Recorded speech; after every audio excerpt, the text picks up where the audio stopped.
All right, welcome. Joining us. Thanks so much. Really appreciate it for the Ill-Fated session 62. Ooh. I'm running with a couple Ill-Fated that are gone, so we're going to take it nice and slow. Roll like a turtle. So that way we are all here to be ill-fated. All right, so what happened on the last session? This is where I'm going to touch up on. I'm not going to touch like in depth into like all of the stuff that Corvos had said. Just know that the combat that we had the last session lasted pretty quite a long time because of the two Blood Knights that we faced in combination with the Iron Golems. These are Iron constructs that were sent in defense of the temple, but they are not necessarily anything that like Nufalrim or Rufalris has talked about, right? In terms of like the even Corvos, right? The Iron Golems are not necessarily something that would be relevant to them, and so the Blood Knights showcased numerous capabilities that they have this hybrid between human and construct form. And they have many different skills related to killing and slaying and murdering and harming, right? So they showed that with their different wrist gauntlets. They had the shield to defend themselves. They had the blade of silver that was able to hurt an Ufarim perhaps, and then they also had the durability of an Ufarim in some regard. But they did show that they were not completely immune to thunder damage because that was part of the construct side, so that was like ripping them apart. And then if you did land a shatter or another sort of spell that targeted inorganic matter, they actually would have the disadvantage in terms of the saving throw, right? Because that was part of it. We began to do a few shenanigans. I want to say we, but I want to say Erwin. So Erwin, you began to do a few shenanigans. You stole a blood jar from one of the secret pool chambers. The farmer that was there that you also were able to help out. They then went crazy and were trying to figure out where the hell they were because they didn't know. And then no one really kind of helped them through that because like the blood guardian was like chasing. And so then the farmer ended up coming up and then the farmer got literally sucked into the blood lake. So couldn't handle the pressure. That was kind of the end of that. Couldn't handle the pressure. Now the Thrallgoth that are down there, right? They return to bloodlust. What is a bloodlust? The bloodlust is where you're bleeding blood. So if you're mechanically, it's if you're wounded, right? So if you're wounded of any kind, they're going to sense that blood within a radius, and then they kind of go crazy and start attacking. But on that, they seem to be kind of mindless because they're not controlled anymore. They don't have an alpha that would gather them or tell them what to do. And so we can go through and say during downtime that we're kind of going down under there after we rest, and we're just like, removing curse, or maybe we're bringing him to the blood lake to try to let Corvos take care of it, right? So we can kind of come to that, right? But getting to the information of Corvos, this Corvos is the blood god.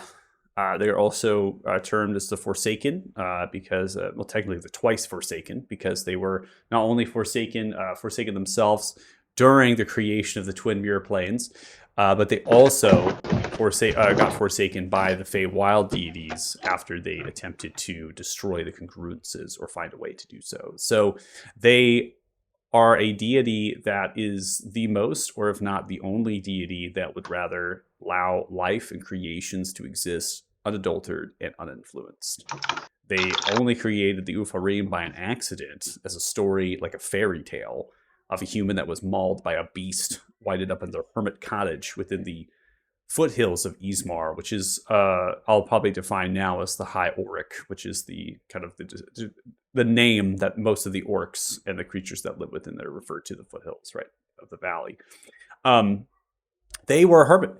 They had lived there for eons after they were forsaken, and they just existed there in a small little hovel, doing what they would do, any sort of human would do. And this person winded up in their cottage, their hermit cottage, mauled by a beast, begging for help, begging for shelter and for safety. And Corvos gave them aid. But Corvos, and the way that their power works, is that it is alive and it mutates and it changes. And so what ended up happening is if they gave them the healing, they gave them the medicine that they required, they planted a seed inside of them that mutated them. They changed. And from there spawned lineage. And Corvos hasn't done anything. They haven't influenced them at all from there. They just allowed them to exist, let them take care of themselves. So that's Corvos as a whole. That's what I want to kind of majorly touch on. The rest of the lore information, there's a lore post, and so you have that to kind of guide you through a lot of that, because there was a number of things that Corvos had talked about, and it is quite lengthy. So just wanted to give a little bit of a refresher on Corvos and, in fact, their background, because that was a little bit lost in the lore post. All right. Sound good, everyone? Sounds great. All right. I'm going to turn off my Steam notifications to keep blocking. Keep blocking something I try to click on every time people are logging into games. Pops up on my feed. I'm like, Steve, get off me. People are playing Baldur's Playing Gate. Baldur's Gate. Not going to name names because they know who they are. No. So we're going to break into now a little bit of Q&A. We can do this out of character if you want, or we can do it in character within the domain of Corvos, so we can actually get ourselves over to that map if we wish to kind of set the mood. And I'll leave it up to all of you if you have questions for any of the lore that you want to go out of character, or again, if you want to do in character with Corvos, we totally can, about what they were saying or what they were going on about. All right. Let me see. I thought I did have a question, but I wasn't quite sure. Yeah, let me grab my notebook.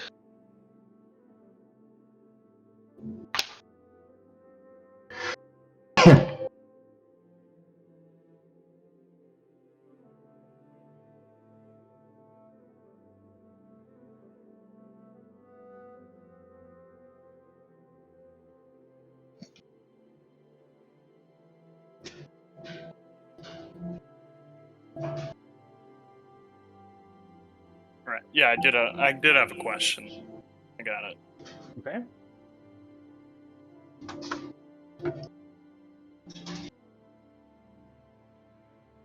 You want to do it in character, or do you want to do it out of character? It's your call. I don't know if it would make a difference. The question I was going to ask him was that if the sacred timeline is now fractured, but the idea that he gave us was a rope that unravels, is there part of the timeline that is still all together, or does that not exist anymore?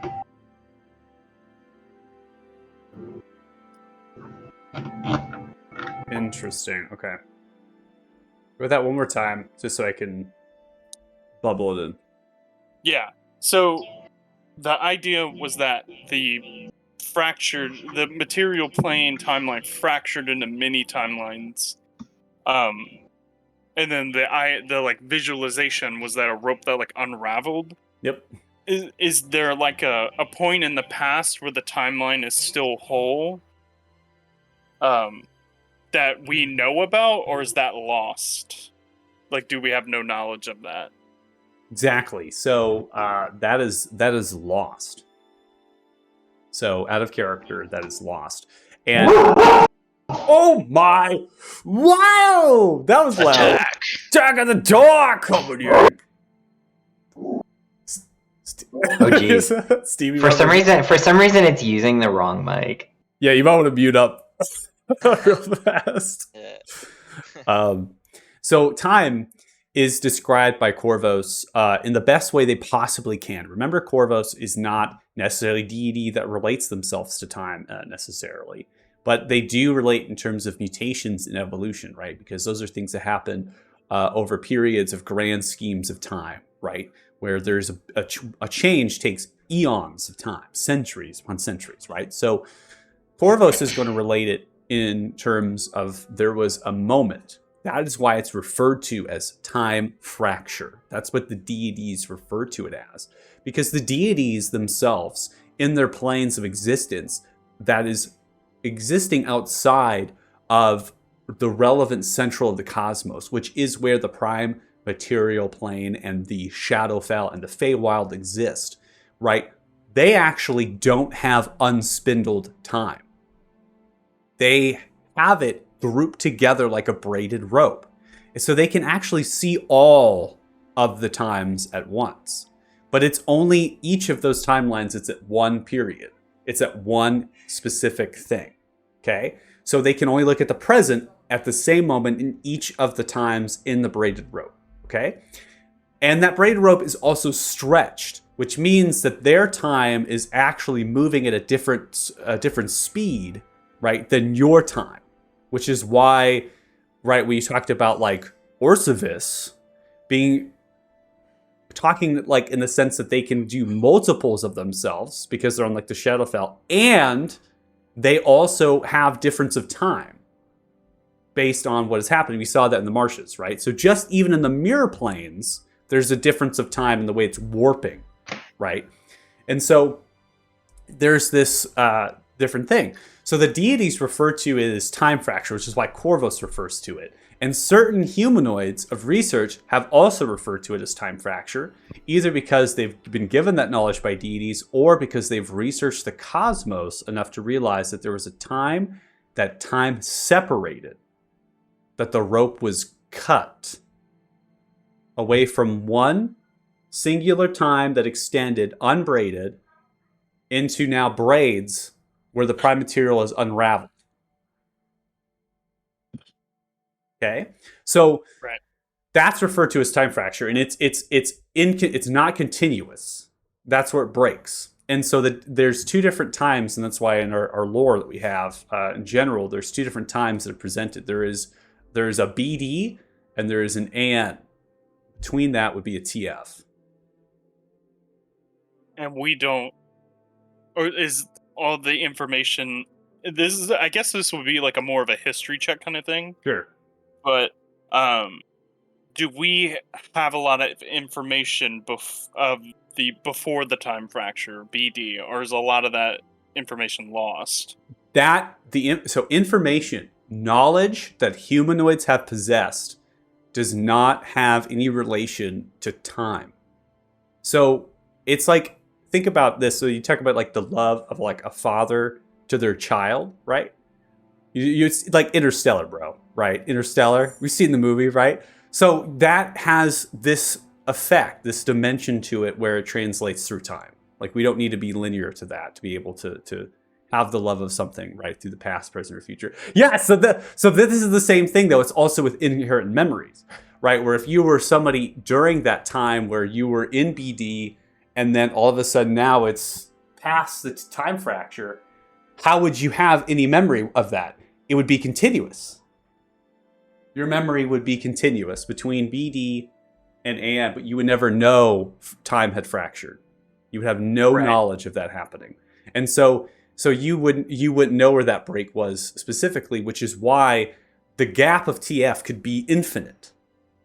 Oh, okay, because I was going to ask, so scholars don't know when the time fracture occurred? Exactly. They just know that it did. They just know that there is a certain amount of years that creation, they propose hypothetically, that creation, these periods of creation have happened based on the knowledge of what deities have given them. And so they're kind of researching that through deities, because deities are the only ones during the periods of creation, right? The Chaos Titans, right? So they're going off of that knowledge, and then they're constructing their own knowledge through arcana, like magic, and looking at the cosmos, like the energies and things. And they're saying this had to have happened 4.6 blah, blah, blah years ago.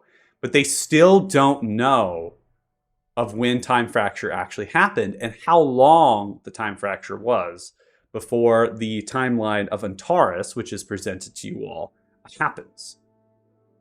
Right? Okay. So that's what's important, is that that piece of information is important to understand it, right? Because we can say the time fracture thing between BD and AN could be like, this much, or it could be like instantaneous, like maybe it's just like a millisecond. So. Okay. Yeah, I think I was just trying to understand the time fraction a little bit better. Since that's like Varys's specialty. And now you know more about why the timekeepers were so interested in studying time and the time fracture and anything relevant to that, and why the information is not present or viable right now. Because there's you cannot know until you interact with those who have knowledge of the time fracture themselves. But the deities don't actually know how long the time fracture was because they didn't actually do it themselves. You see, Yeah, so and a even lot the of them even the didn't deities, also, a lot of them, if they live outside the prime and the mirror planes, didn't experience it either. Right? exactly. So they didn't even experience it. They just saw the after effect of when it came through, and they're saying, "What the fuck? There's all these different things. What happened?" You have to find the one person, the one thing that potentially caused it. Which would be the Devourer Or Corvos, because he's experienced it. Or keep going. Think about it. Well, what caused it other than the deity of order? But he doesn't exist anymore. That's right. So you have to either get the information from the Devourer or the deity of order or a deity that would be able. But again, Corvos is just proposing that this existed. The Corvos doesn't know how long time fracture is themselves. They have no idea. Right. They just are talking about because they have knowledge, and so they're trying to give you information that they can, but they cannot lead you into something. They can't influence you into something and say, oh yeah, I believe time fracture is going to be hundreds of years based on this, because they just don't know. So the only two, right? The one thing is the people or the things, right, relevant to the time fracture at the time, and the two that you have knowledge of that might have information of is the deity of order or the Devourer. They both would have information as far as how long the time fracture was and what actually happened during the time fracture. But that knowledge, we also understand that the old one is the Devourer, right? that's for you to think about, right? That's for you to think about, because is the old one a consequence, right? Is the old one just like a consequence of what happened during time fracture? And maybe the Devourer doesn't even exist anymore. That's all I have to think about. But Lucar, right? You, as a character, having your background, would state otherwise. Yeah. Too bad I'm not there. Too bad you're not there. I'm on my third Third my drift. Halfling. third keg. Yeah, I third was keg. gonna say your My third keg. type of halfling green. No, my third keg. I've Yeah. exhausted all the rest of my lay on hands, just wiping away my drunkenness and starting over. Yeah, Wow, that's awesome. solid. Solid use of your resources. Correct sounds me like- if I'm wrong, guys. I believe when our first meeting with Corvos, he said he would give us a gift if we killed the Alpha. Has he given us that? Or is the gift all the I knowledge? thought the information was the gift. This is right? the gift. Yeah. Okay, I just wanted to be sure. And then he offered one of us to be his chosen, right? Yeah, I think specifically Maldor. Right. That was more like if you were going to proceed through with the destruction of the congruences and potentially the gods that had, Yeah. you know, Which that we was- did not come to a decision. That was, yeah, that's a Maldor thing. I don't think that's a you all thing. So maybe Maldor will become, Erwin Corvos' is having chosen. thoughts. Yeah, but I don't think. Yeah. I Your don't think lawful Varys good is- cleric yeah. is thinking of destruction. I mean, how would that even be? It's a monumental task. I think you all have a lot on your plate already. To add 2 extra of that would be pretty crazy. Yeah. But Right. we'll leave that for Adam when he comes back, right? If he wants to pursue that. So. Um, Have Adam do all that in his downtime. Yeah, that's downtime for you. Where'd you go? The real Made of question- gods. Wait, what? Oh, the Chris, real oh, question boy. is what is this? What is the what will satisfy my oath now? The Your what? complete- Satisfy my oath of vengeance. Like, Yeah. What I don't is know. your oath of vengeance against? ooh, technically, whatever it is that caused the destruction of my clan. Was it the Devourer or was it something else? Yeah, Like, but what we was still don't really truly know. responsible for it, especially if the Devourer is just an an entity that just acts in a certain way and doesn't do something of its own will? Was it really even it that caused it to happen? Something else that Yeah, but your oath would not brought it. your oath would not be able to distinguish that. Your oath was declared to get power to put an end to what had Destroy destroyed you. everything involved, pretty much. So I mean, Damodar still sucks, so like you can kill him. kill all the gods, too. So what question did I leave you with at the end of this? Do you remember? Wait, what? What question did I leave you with? Does anybody remember that I told you to think about? I don't remember. Damn, my gosh, I give you all homework and I get nothing from it, man. How did we took Damodar 2 get weeks into off. how did Damodar get into the elemental planes? And are they a chosen one? Yeah, okay, yeah, I do remember the are they a chosen one question. Yeah. Which we thought he was. We already thought he was pretty similar to us. Because we had thought he had made a deal with the old one, and then the old one was like, "Oh, you have to destroy him because he upset some kind of balance." Let me see. There was a. Okay. I had some notes about it. Well, let me see if I can find it. So the only explanation Corvos gave us of what chosen ones were is that we were in and out of time, immune to divination, and he knows we were created, but he doesn't know why. You're referenced by Correct. Corvos.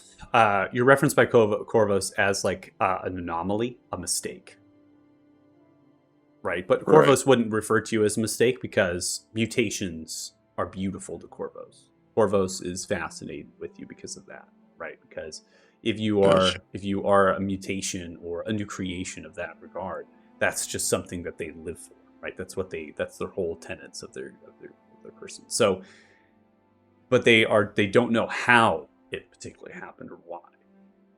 So But I think I have that you have something inside you, right? They understand that, they feel that, they remark it because they themselves have interacted with the deity of order. And they know this. I think I have a mistake in my notes because I said I have written in my notes, which I must have totally misunderstood what the old one was saying, but I have written that we spoke to the old one and he told us that Damodar was a chosen one. Yep, no, that's right. Oh, that's right. Okay, Mhm. so we did know that. Man, my note taking is up there. That's why I proposed the question, because I wanted to make sure that you understood you have the information. You already have enough information to figure that out. You have enough information to answer that question. So but then, yeah, and then Damodar has the lightning like the old one does, right? That's correct. Yeah, so we definitely at some point had made a deal with him. That's true. And now I wonder what that deal was.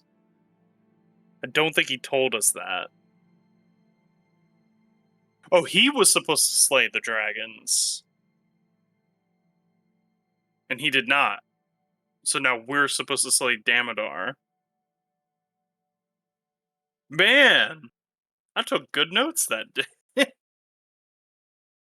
You did. Well, Keen mind. Everyone say 3, 2, 1. Keen mind. Yeah. Get it, boy. All right. Any other This is the- questions? this is the only way I could roleplay having a keen mind is taking a lot of notes. Fuck it, right, done. Um, Notebook after notebook.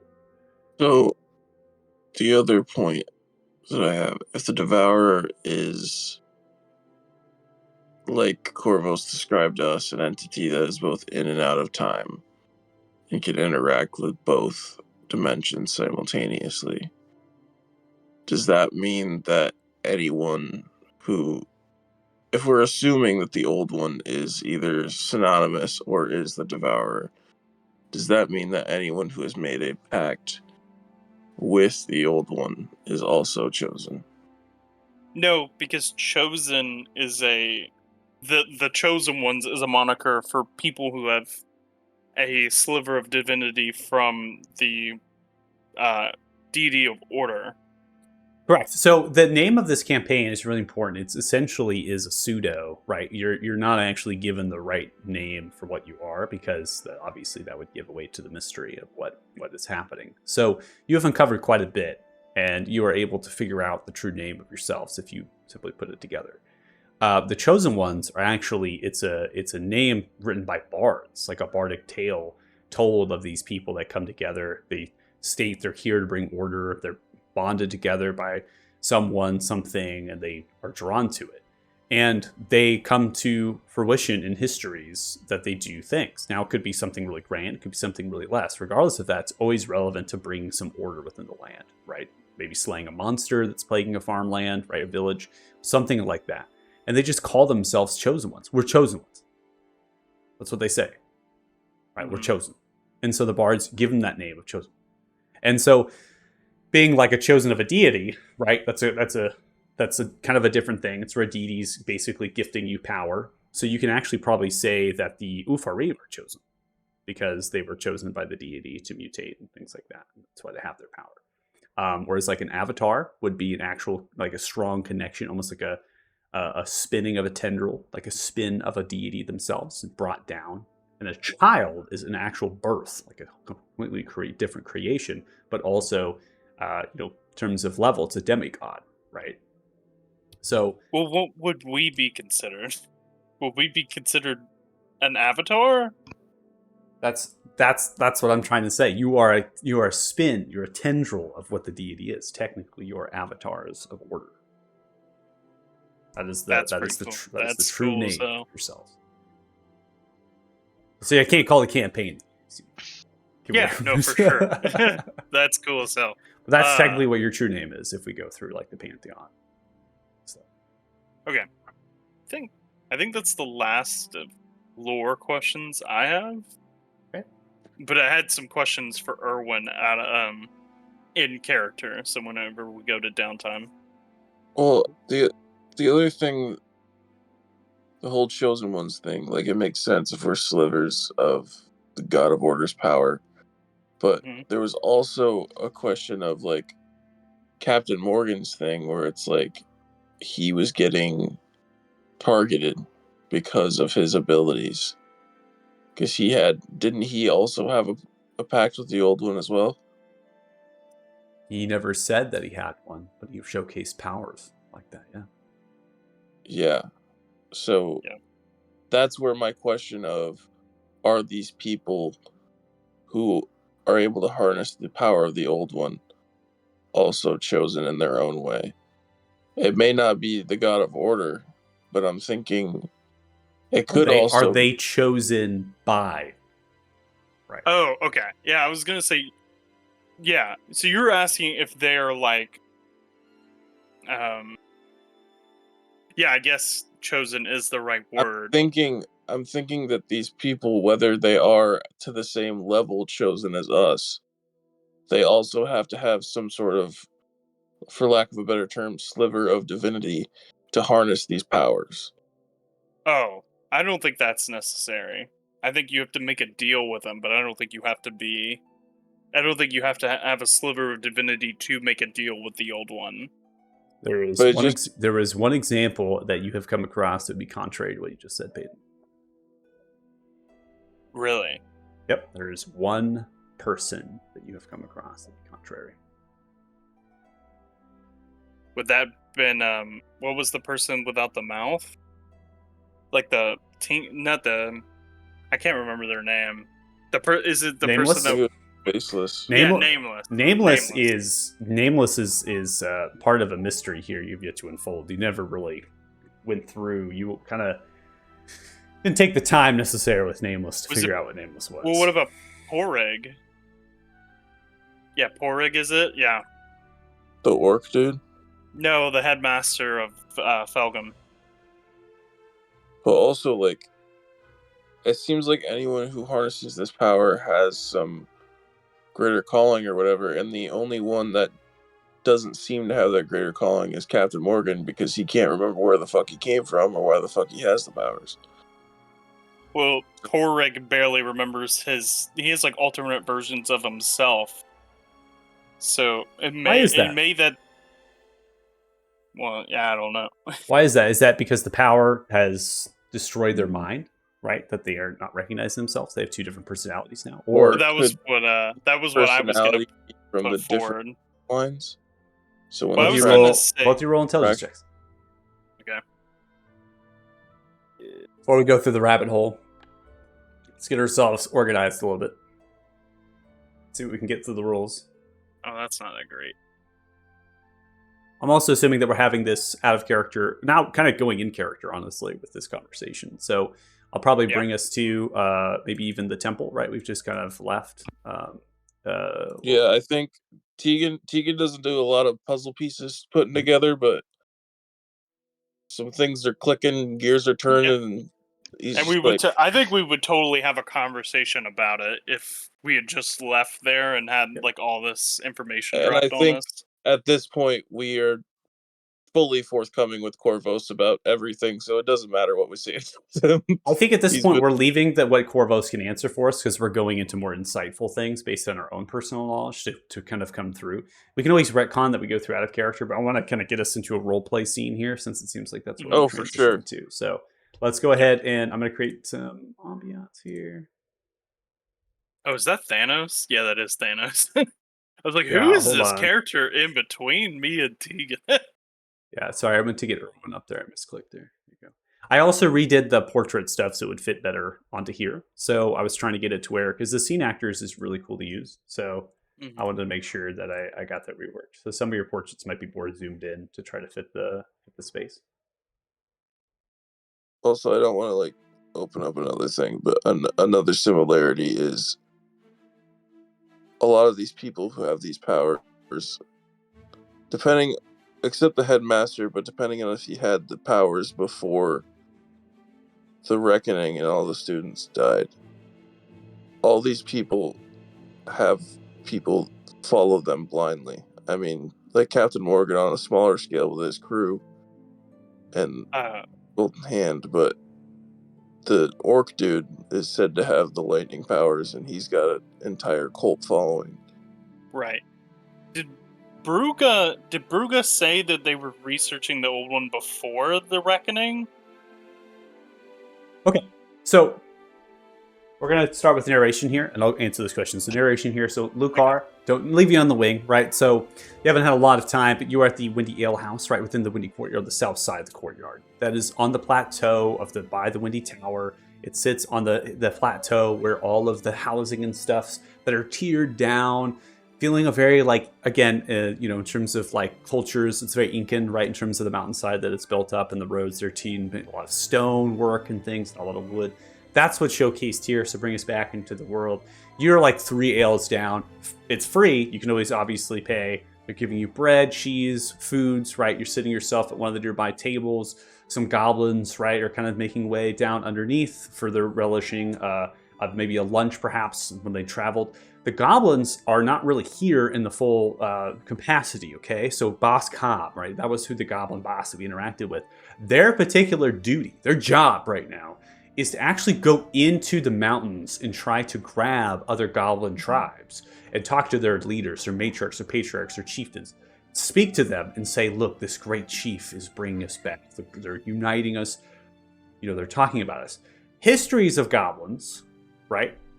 The reason why this is because goblinoids used to be, and still are, because we have experienced this, and we know this term, called Vodir. So goblinoids on Arthuria used to be called Vodir. They used to be part of a civilization on this world. And they used to follow through with the service of dragons. They worship dragons like gods. And so these goblinoids have dispersed because dragons faltered.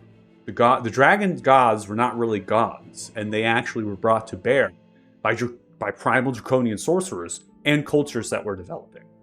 And so dragons, right, fought each other too, right? Protectors, that sort of thing. And so tribes dispersed, and they no longer refer to themselves as Vodir because they never following through that Draconis, that law that they had, service dragons.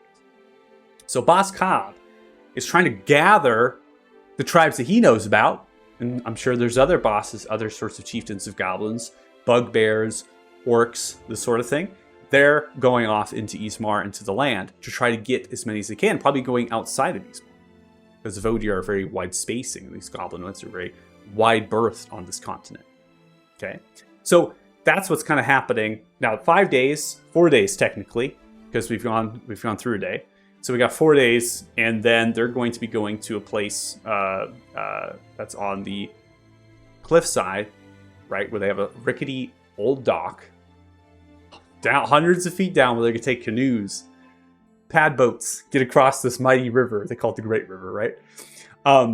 And that is a way to get across without interacting with the bridges, which is occupied by dwarf armies.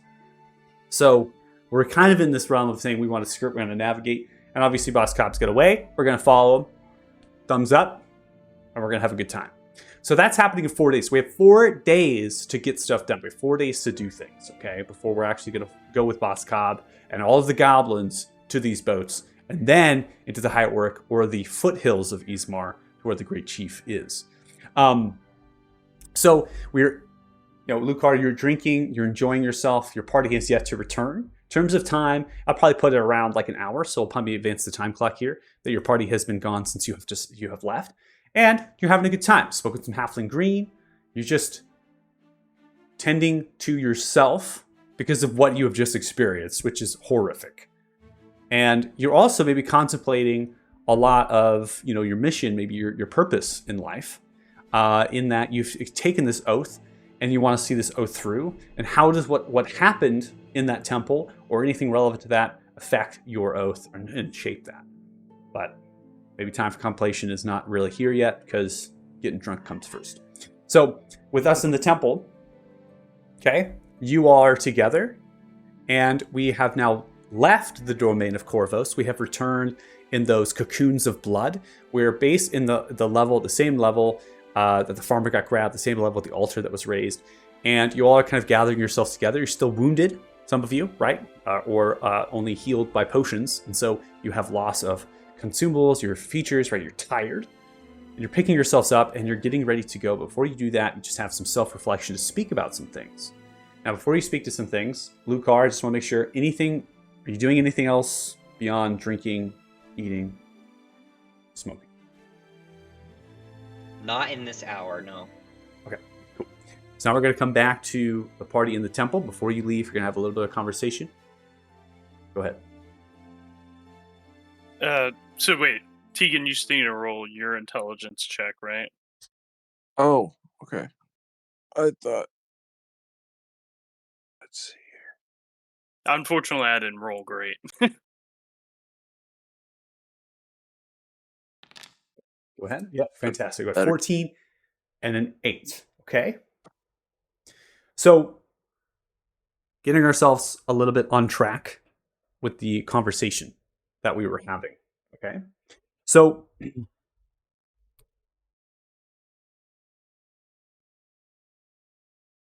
the gifts that we were given, some of us anyways, and then the relation of that to Ukar, right?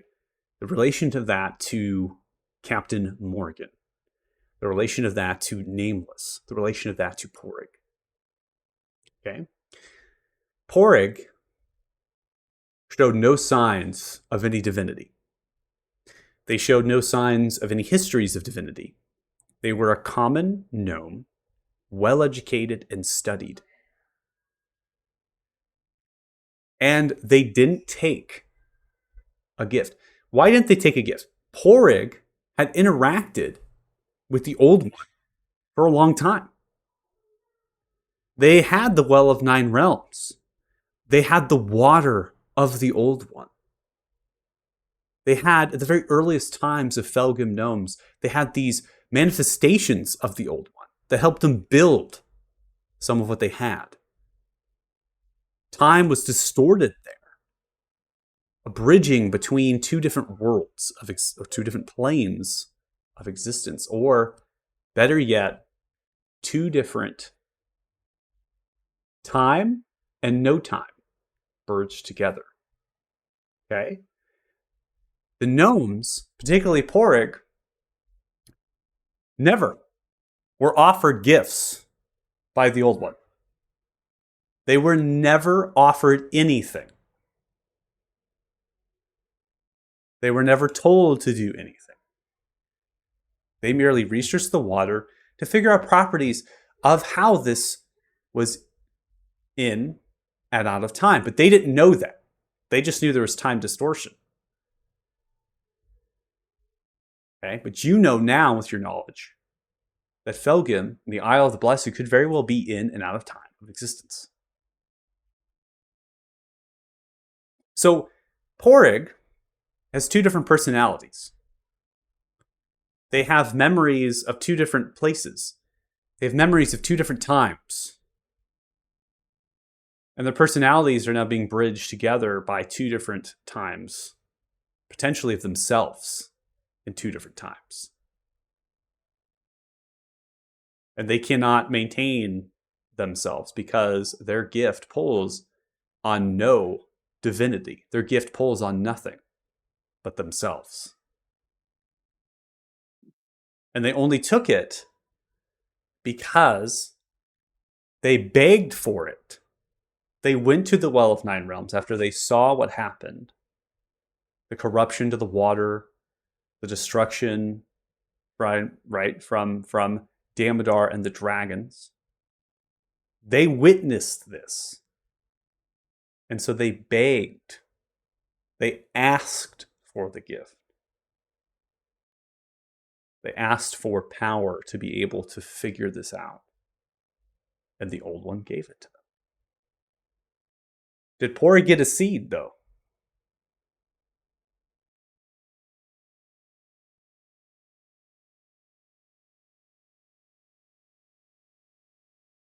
I don't remember him saying that he did. Right? Porig didn't say. What did the Old One say about the seeds? That they were a balance. The seed must be planted in order to balance the gift that's been given. So Porig didn't leave Felgen. So maybe he did get a seed, but he never planted it, so that's why he's so fractured. Is that the power is corrupted because he never followed through with the seed? Which I have some knowledge to this happening before. With the timekeepers, they were also destroyed because they didn't make good on their deal. That's right.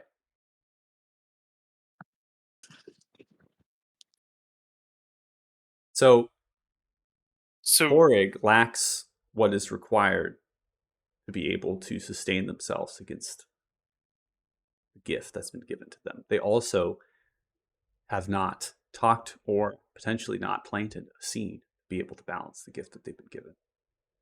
But yet they're Which is not why consumed or destroyed like the timekeepers are.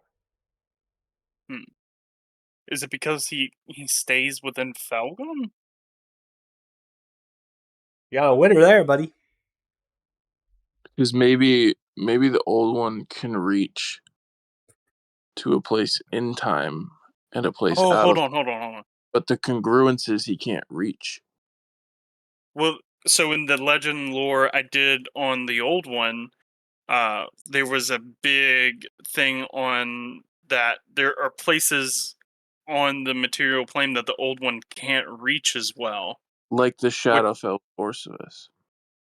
Well, the place where you got fucked up is a seed that he can reach in more actively, but Felgum, his strength isn't as strong. I think that's what the Old His- Ones.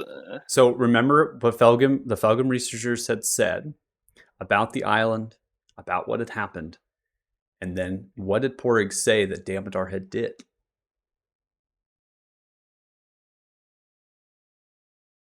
Yeah, there's a lot. It's a lot. It's a lot to think about. Yeah.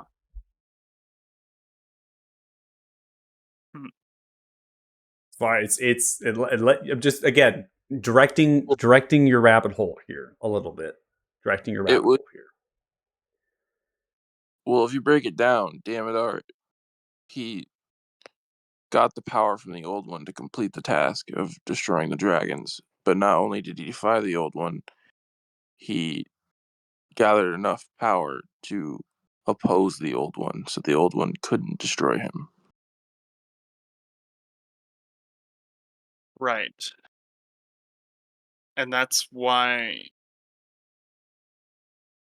But because he did that, that's why we're here to balance that power? Man, wow, we're thinking out really far out. Jeez. I'm trying to solve your little rabbit hole you put yourself into. We're going out. We're going outside of it right now. We're far out. We're in lands uncharted. I love it. It's great. So No, nameless. okay, so back Let's go back. Let's go to back. Porig. Go back to I Porig. was Go gonna back say- to Porig. Yep. So if I understand correctly, the hunger of the old one is in many different places at once, but they can't reach certain places. And in my legend lore, it's like Felgum, it can't reach as strongly, but in some places it's stronger, like in the place it attacked Tegan. So maybe the reason why Porg is able to sustain himself without planting a seed is because Felgrim is protected like more strongly from the old one. Reverse it. Oh, it's the opposite. Revert. he- Not. Go ahead. He's distorted because he's in a place that's between time, not Oh, in or out. because he never leaves.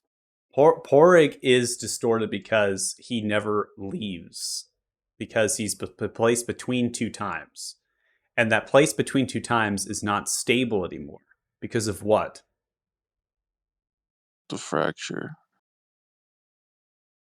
What did he say Damodar did? I don't have that in my notes. I must have missed that.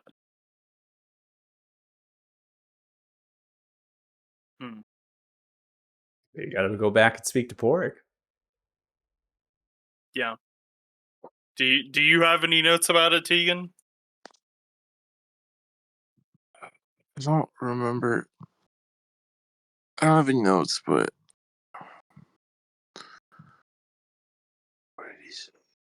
Yeah. Well, I know he defied the old one, and I know I just don't know what he did to Felgum.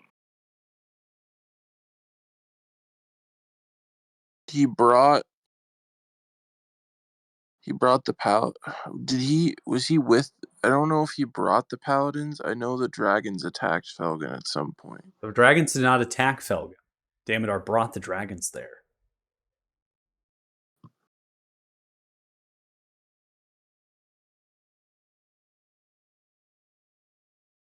Is that why they all are immune to damage unless we get all the essence?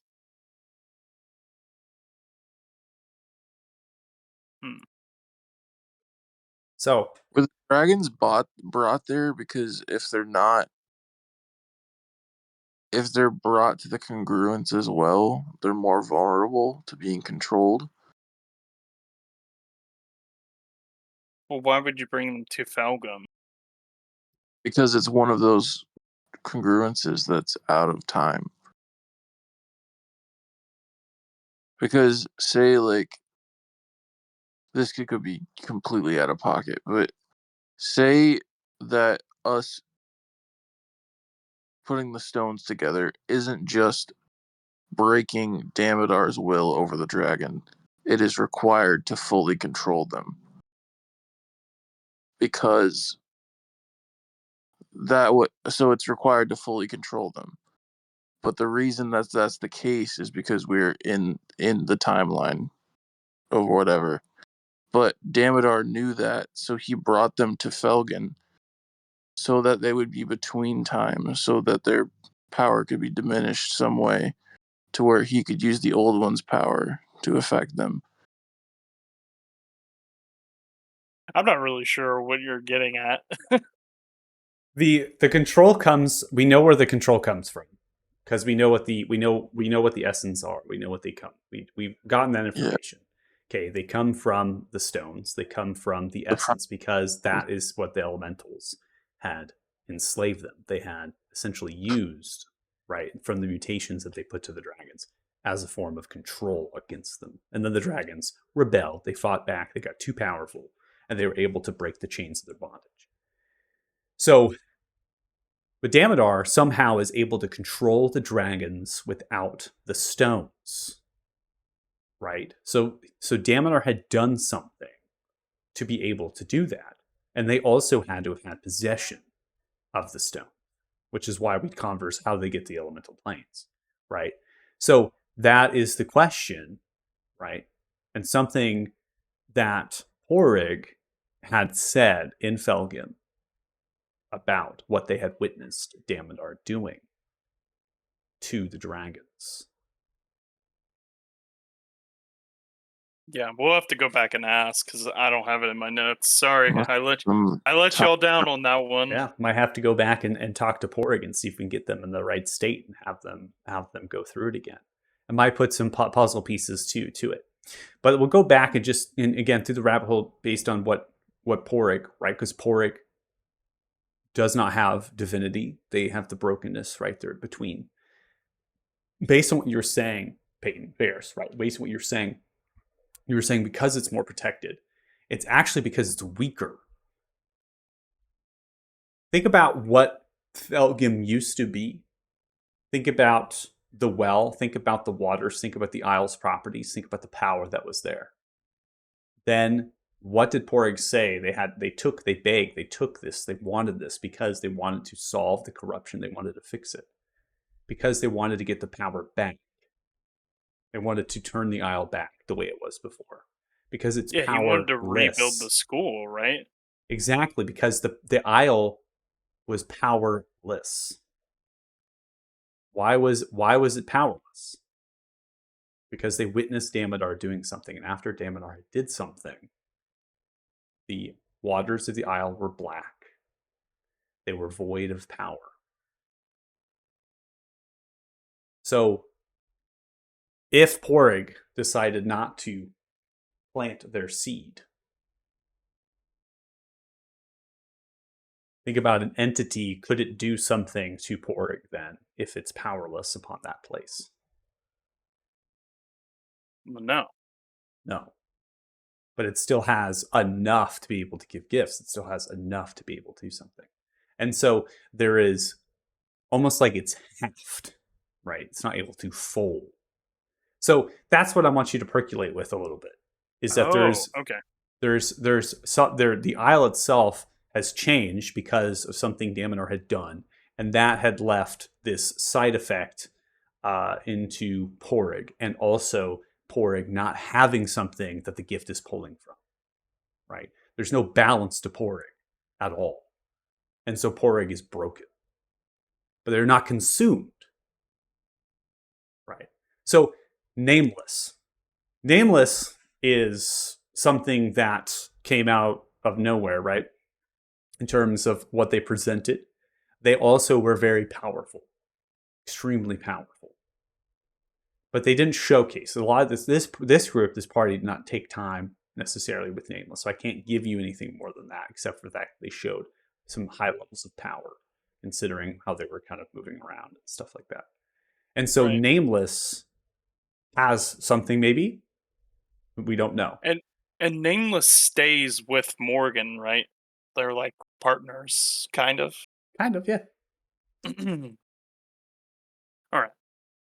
I'm good with the rabbit hole for now. I would need to think about it more. You think about it a little bit?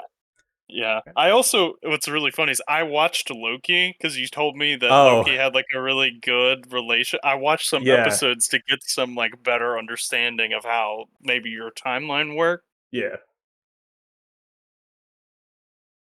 Yeah, I watched the last episode. It's pretty killer, man. It's pretty fucking awesome. but it sucks because the Marvel universe is pretty shit right now. So it's Yeah, almost it's kind like of falling apart. Tom Hiddleston's just got the fucking mountain on the shoulders right now at this point. Yeah. But then all of a sudden you're like, is there going to be more, or is that it? I think it's it. So Yeah. sucks because Oh, Yeah. well. Okay, so we've I'm just go ahead. Spider-Man. All right. I do, before we move on, I Okay. do want to touch on if there's anything that sparks from the idea that maybe some of these other people who have the power of the old one also are chosen as well. I don't know if anybody else has thoughts on that, but I don't think it's a requirement.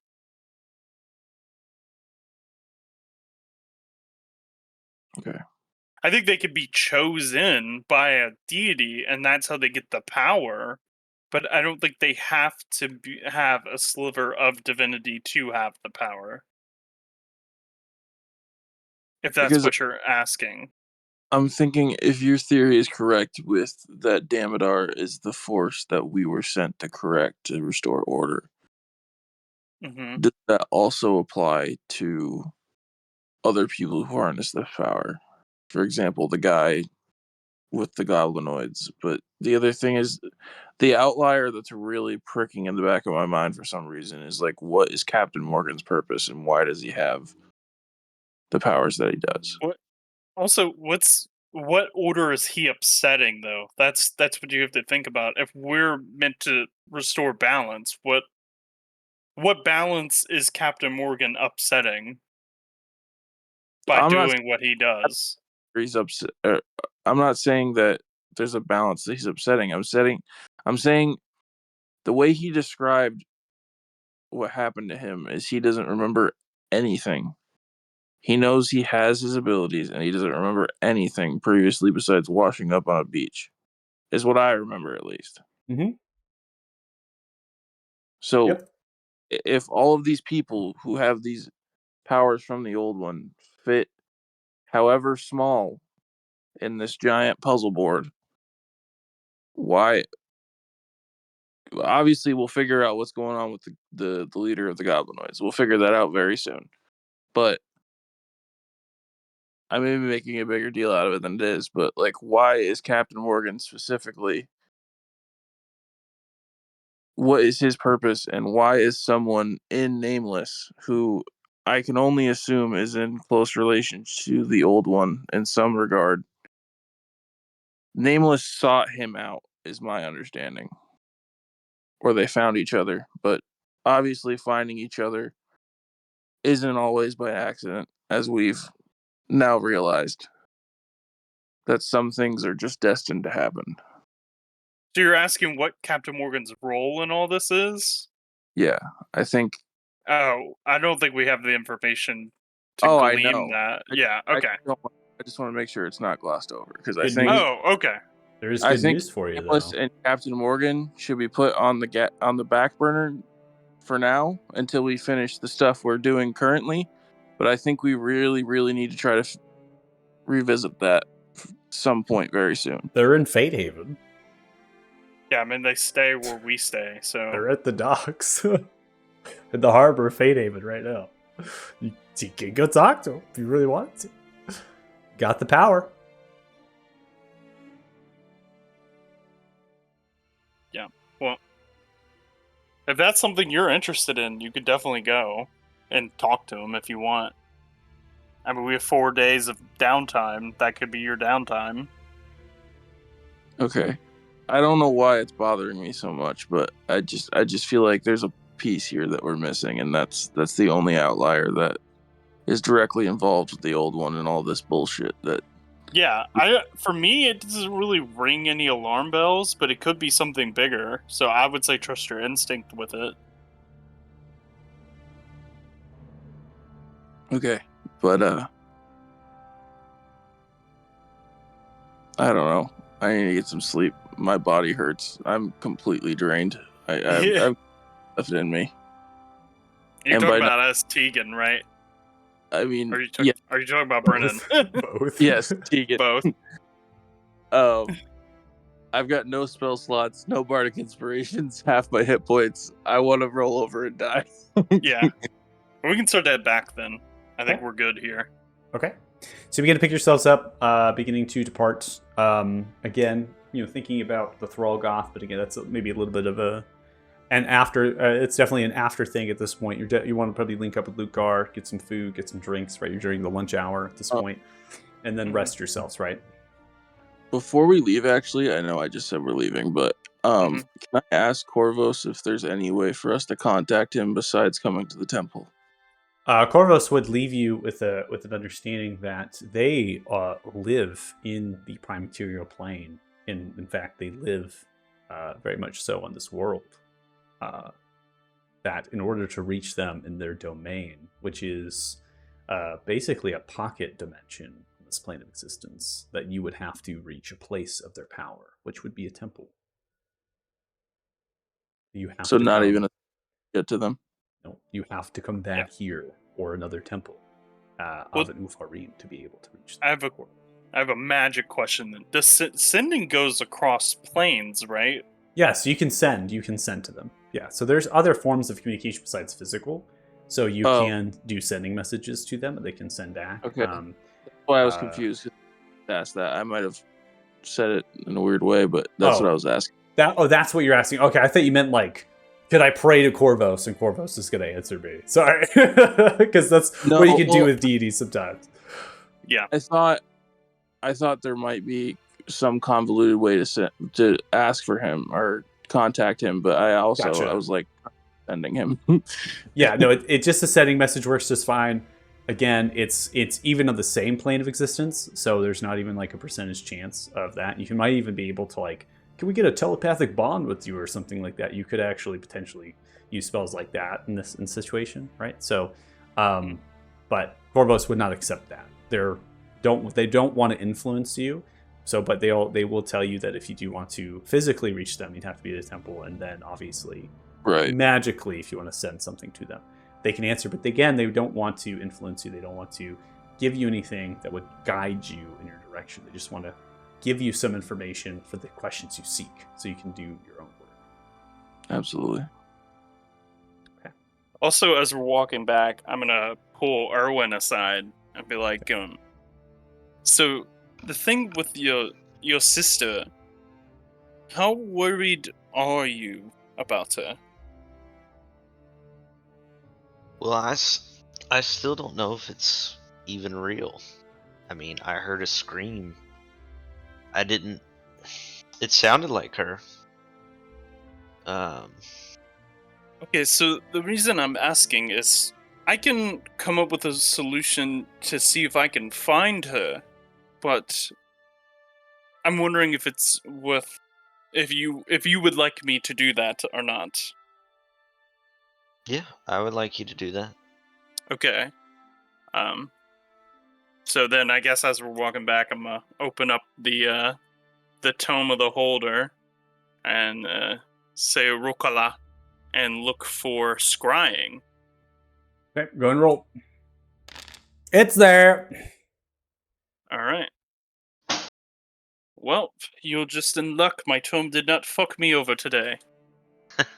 I will have a solution to your problems in about 2 days. Okay. Okay.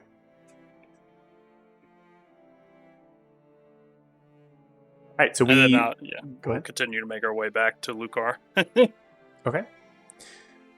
So departing the temple, we then go into the courtyard, and eventually we're going to get ourselves over to the alehouse for some much needed food and drink and rest. Transition this over. It's too low.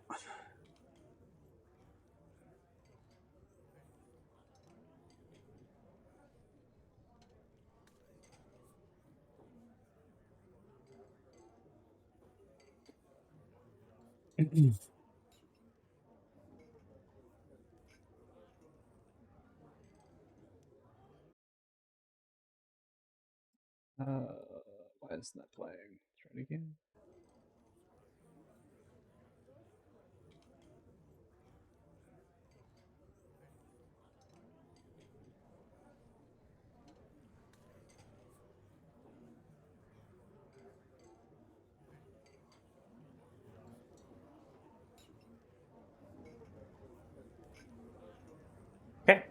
make yourselves back to the alehouse across the courtyard.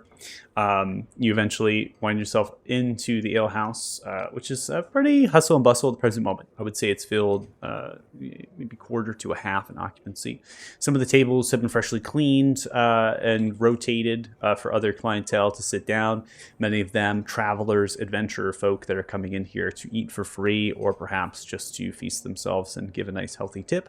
The goblins are few at this present moment. They've pretty much left to try to kind of collect themselves where they need to go, directed by Boss Cobb or the other tribe chieftains that may have united themselves with Boss Cobb and the great Chief Ukar. The server, as you sit yourself down, the server themselves, kind of noticing presence, just waves a hand very slightly, says, "I'll be with you in just a moment," and then they kind of walk off with a tray to give some food and drinks to nearby patrons of a long rectangular table. They're currently jovial and talking about some package. You see Lukar, many ales deep, eating themselves, perhaps, to a ripe, full belly. Grab a chair, sit down. Tired and fatigued. You look at each other with that newfound information. Maybe stunned in the face, confused, puzzled, questioning, riddling on little pieces of paper that you might have in your repertoire for those that are wanting to take physical notes, like in-character physical notes, right? Ink pen. Yeah, I feel like Varys has like a big ass just book like- where he. Just writing things down, right? Yeah. And you're all together now at this point. We'll say Maldor and Thanos are with you as well, so just kind of keep your party together. And you look to the future ahead. For that, rest.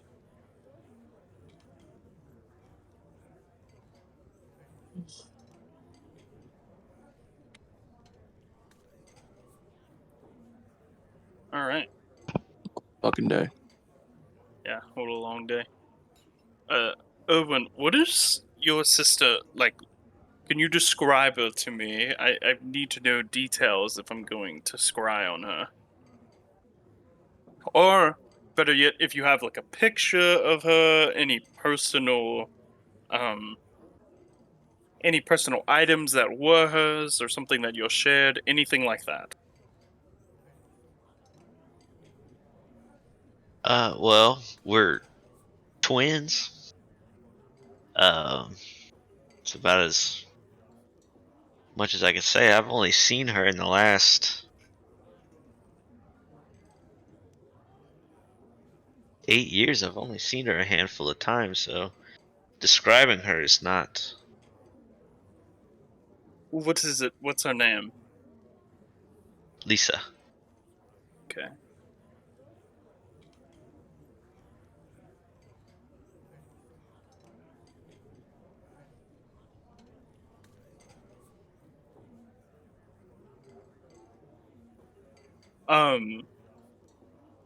Okay. And if you were to describe her to me, based off of your memory, what would she have looked like last time you saw her? Basically like me, dark hair, same height. I'm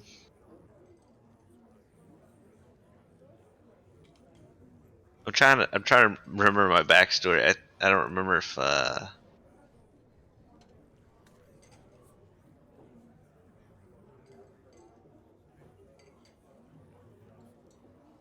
Oh, there it is. I remember. I was trying to remember. We had the same birthmark, and I'll show like a birthmark on my arm.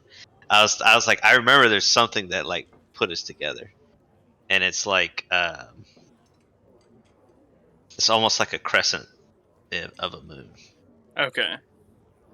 All right.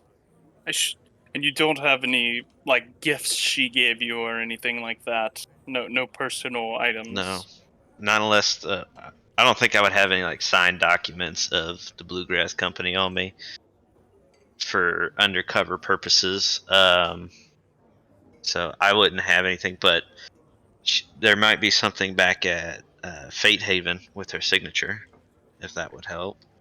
Yeah, it's not really what I'm looking for. It's more of like, either a likeness or a possession, or even wildly enough, like a piece of her hair or something. Oh, I always have that. Yeah, I didn't figure you just walked around with your sister's hair, but you never know. People are weird. Yeah. I mean, I'm weird, but I'm not that weird. Good enough. So we're just shutting down for a couple of days, right? We don't really have any plans.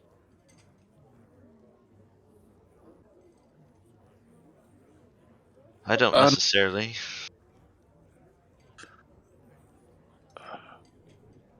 I know it seems weird, but I think talking with Nameless and the captain wouldn't be a great idea, or wouldn't be a bad idea. Wouldn't be a bad idea. Well, What? what Captain? What?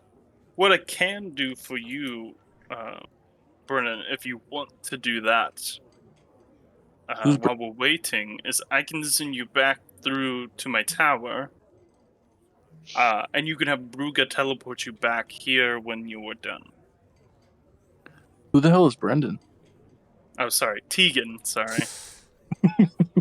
Yeah, that's character mess up. But yeah, I can send you to my tower, and Bruga can teleport you back here when you are done. For sure.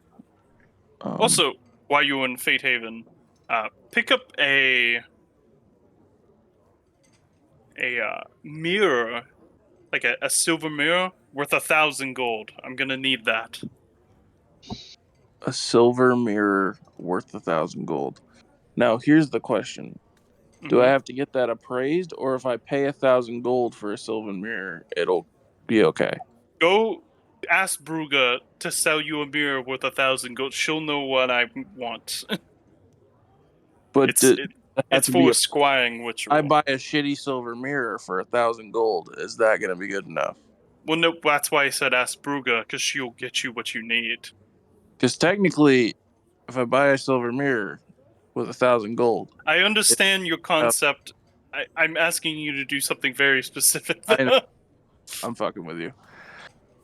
Uh, Of course. Varys, could you send me back as well? Yes, I mean, I'm gonna open up a teleportation circle, so you're Yeah. both free to enter. I want to Tug meet walks with in. Marcus. Ooh. But that's what he looks like.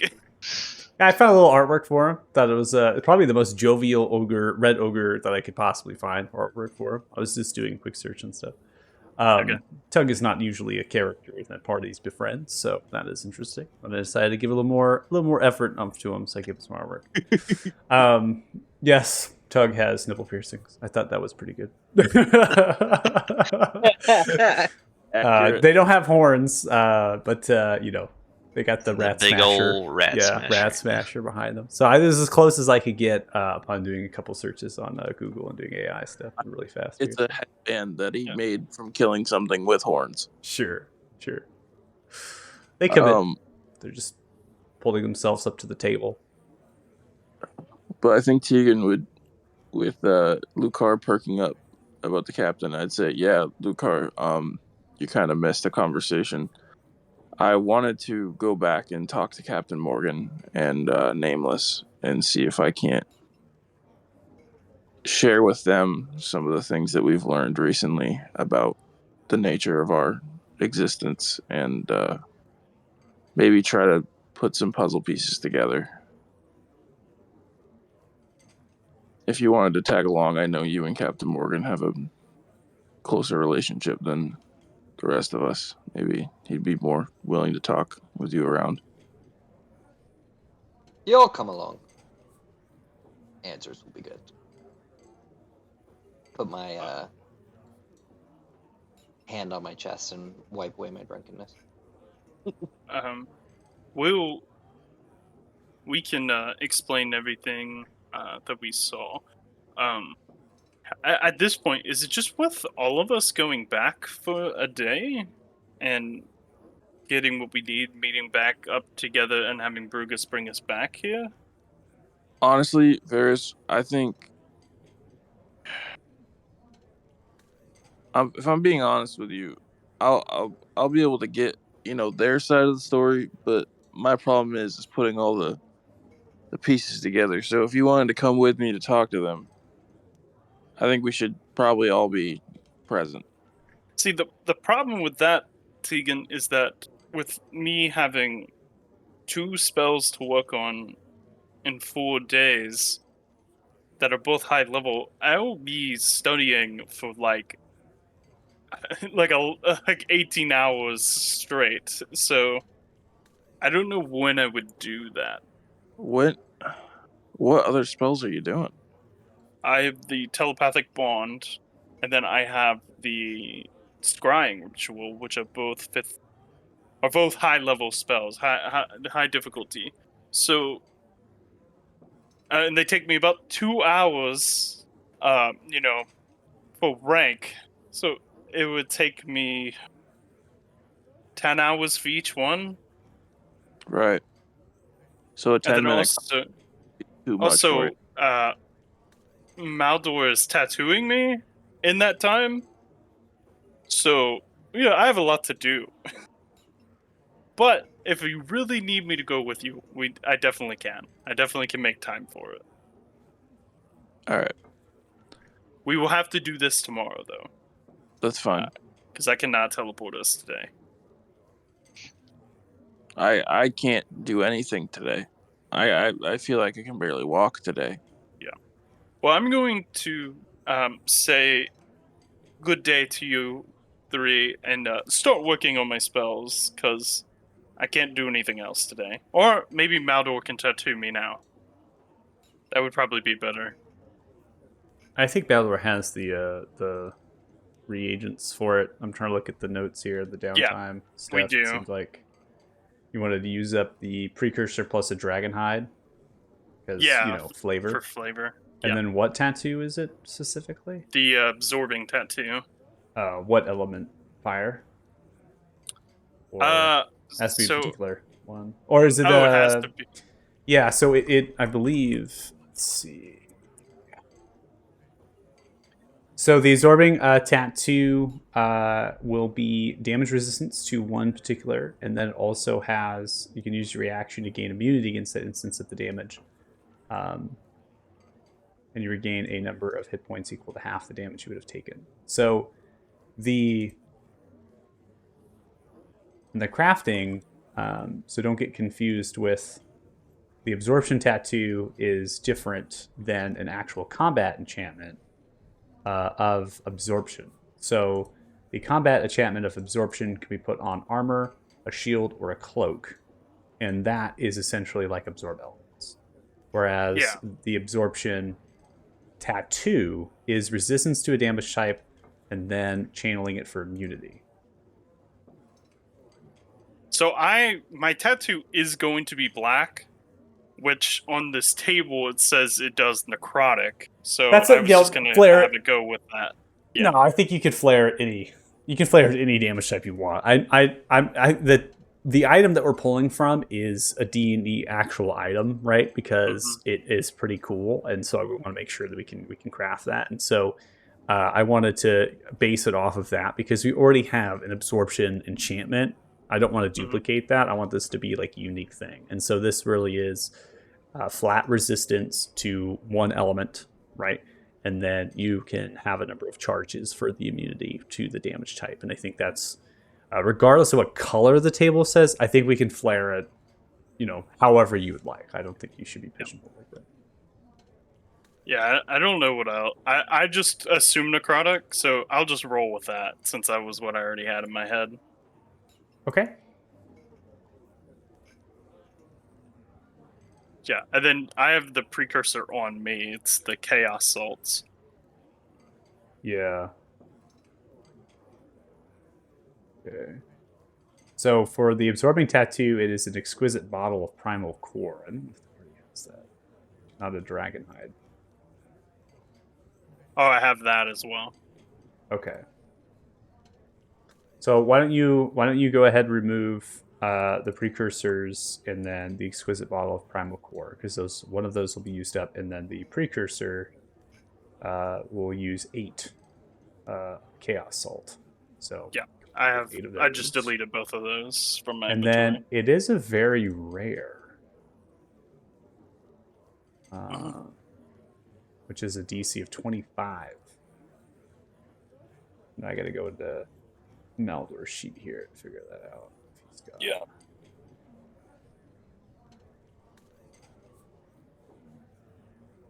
So he's a master needles.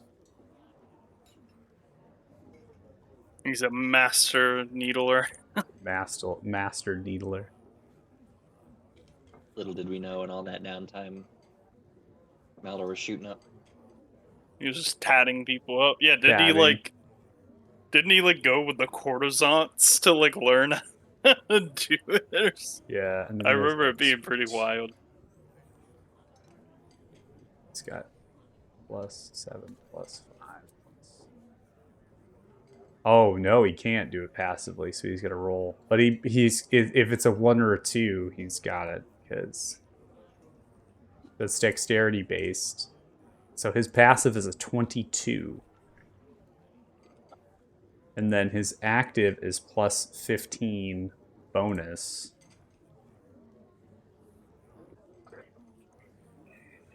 So his active is a 25. So you just can't roll a natural 1. Okay. So you I'll want let me to you. roll I'll let for you it? roll. Yeah, just roll flat d20, and if it's a 1, you fail it. That's basically it. Oh my gosh, this scared me. Okay. That scared the shit out of me. I saw the 7 and looked like a 1. What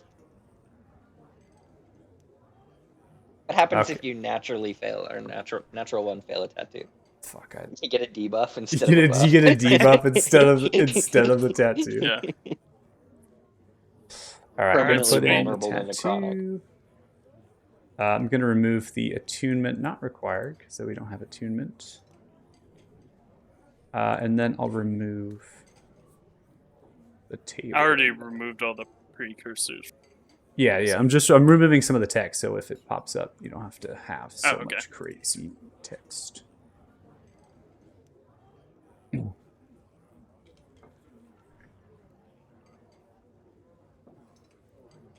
Reaction. Oh, I was gonna ask, do I need to roll like a con save to see how much it hurts? Sure, go ahead.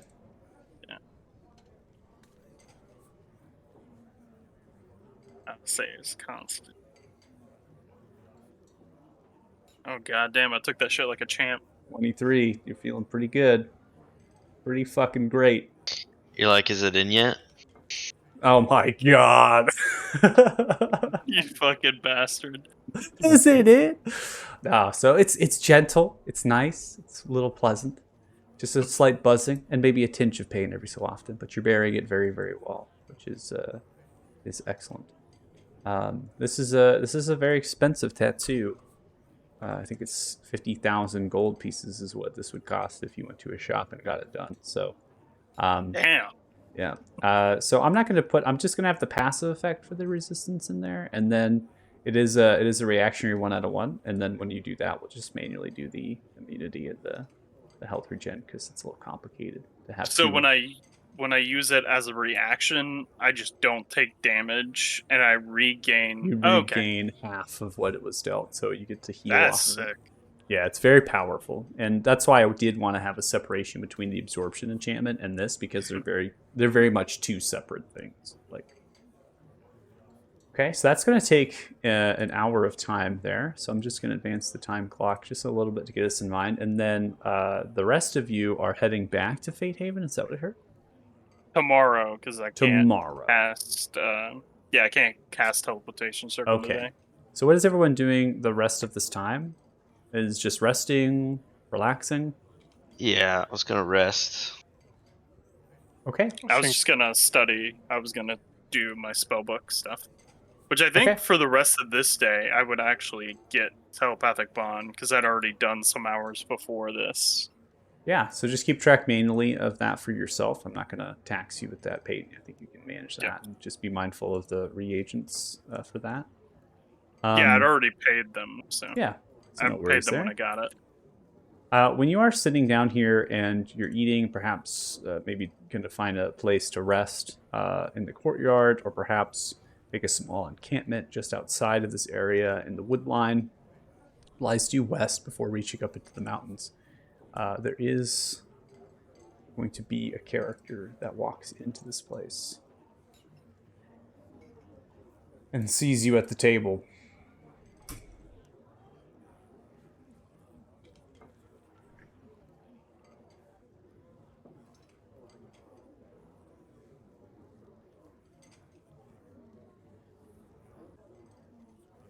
Oh, this guy. Fuck this guy.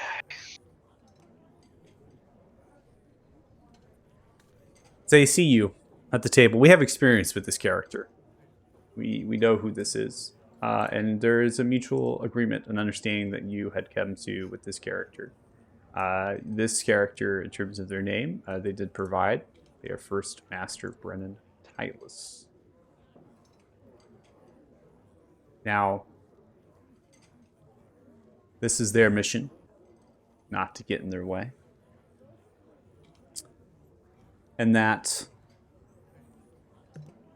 if we find it, we will tell you, and vice versa. They see you at the table, wounded and worse for wear. They begin to walk towards the table.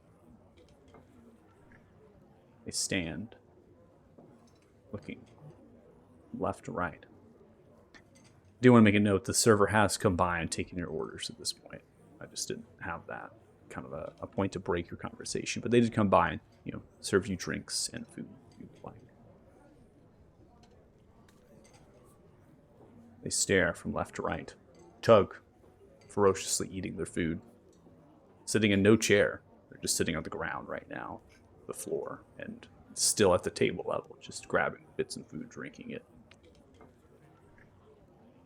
Looks towards Tug, looks back to the rest of you.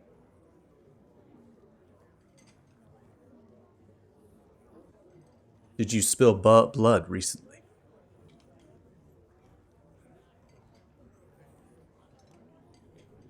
Rivers of it.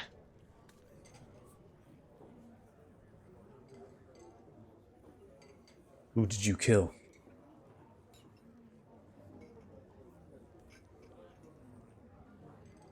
More like what?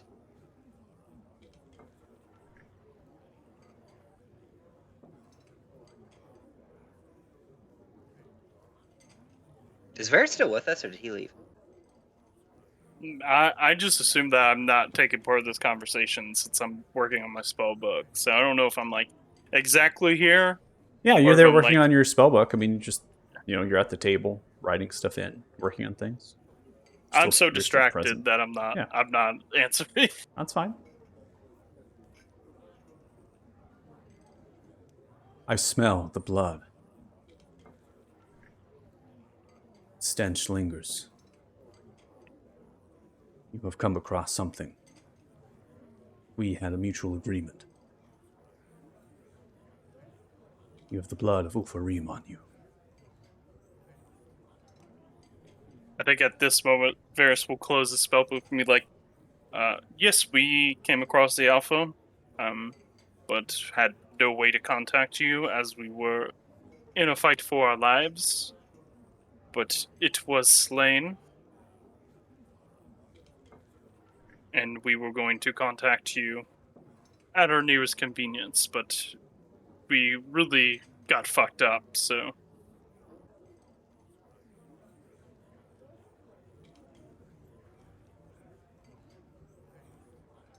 Also, were you aware that there were Blood Knights here as well?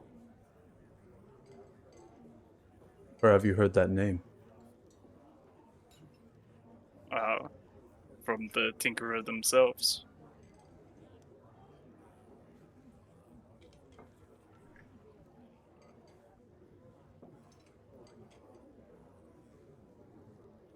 I see. I did mention them in our conversation, but you have heard them from another source. from the Tinkerer themselves.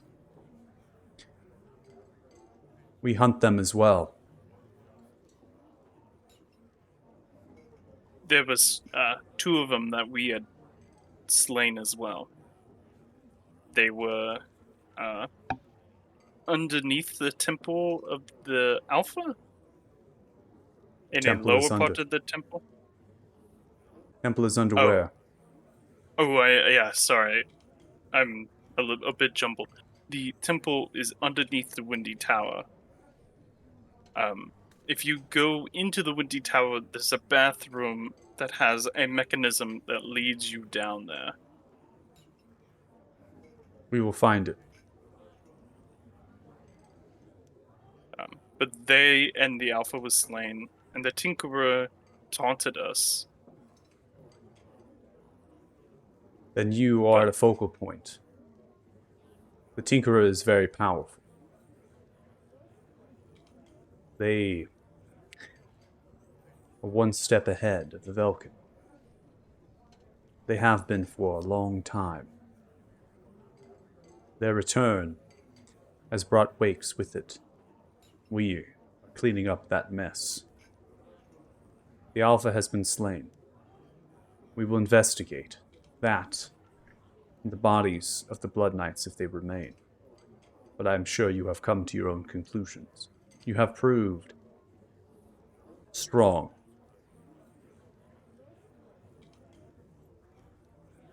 And I thank you.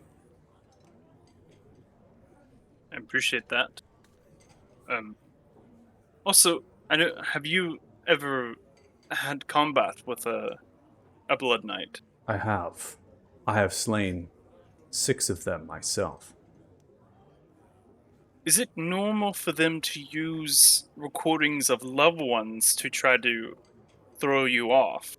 It is the method of the Tinkerer. They are gifted, powerful, magic, and the resources appear to be limitless. So when they do that, does that usually mean that the loved one is in harm's way? Or are they just doing that to rattle you? I don't know. I only know that the Tinkerer and the Blood Knights are behind disappearances and the overtaking of many people. People that never come back to see the light. They are gone forever. It is not unlike the Thrallgoth that have been turned. I'd imagine they still need to be dealt with. Or did you finish them? So, this is interesting, I guess. Do you know of Corvos, correct? I know of history of Corvos. Religious deity, I imagine. That of the Ufarim. I am well studied. So when we entered the temple, we were contacted by Corvos, and we made a agreement with him that if we had slain the Alpha and the Blood Knights, that he would heal the people infected of the, I guess, the mutation. But when we left, there were a couple of Ufarim still transformed in the temple, so I guess those would need to be dealt with.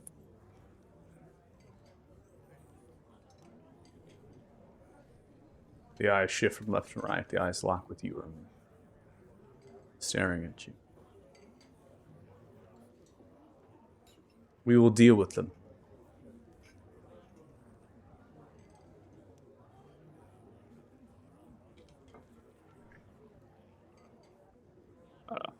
If we find out more about the Tinkerer, we'll be sure to let you know. Because that's something that I can agree with does not need to be Of course. around here. Where are your travels taking you next? I think we'll probably go to the city of Eluda at some point, but there is a lead with our mission with a orc chieftain that we need to investigate. Hmm. So I'm not sure where he will be. I have heard rumors of this leader that the orcs describe.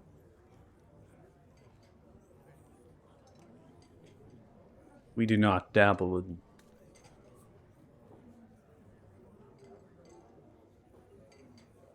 politics of this region.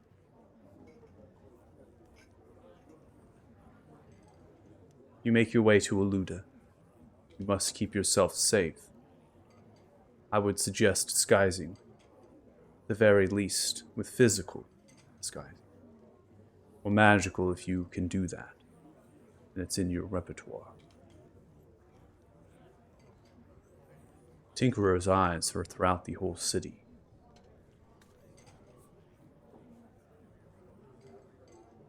You do not know if you step in the alley, one of the followers will come out to grab you, to bring you to somewhere hidden in secret. Place you will never come from, never come back from.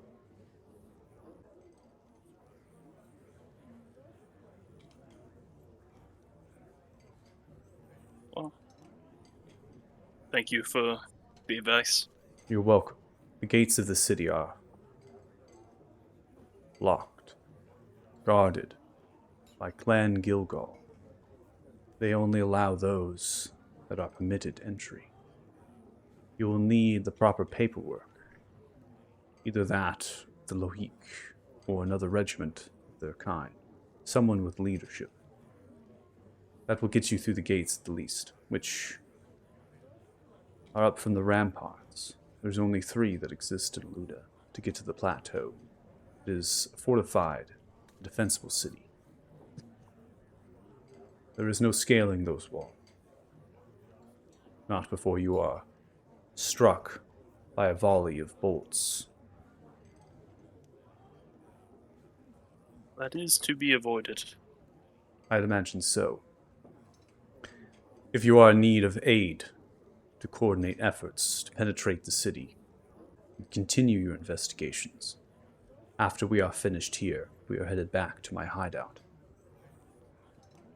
There is a number of Velkin that use its resources before going on their own endeavors. It is a place of trading, of worship, with a hunt. Where would that be? Bring out your map. I'll reach into one of my bags that has a map of Aluda. I mean, of East Marm. Sorry.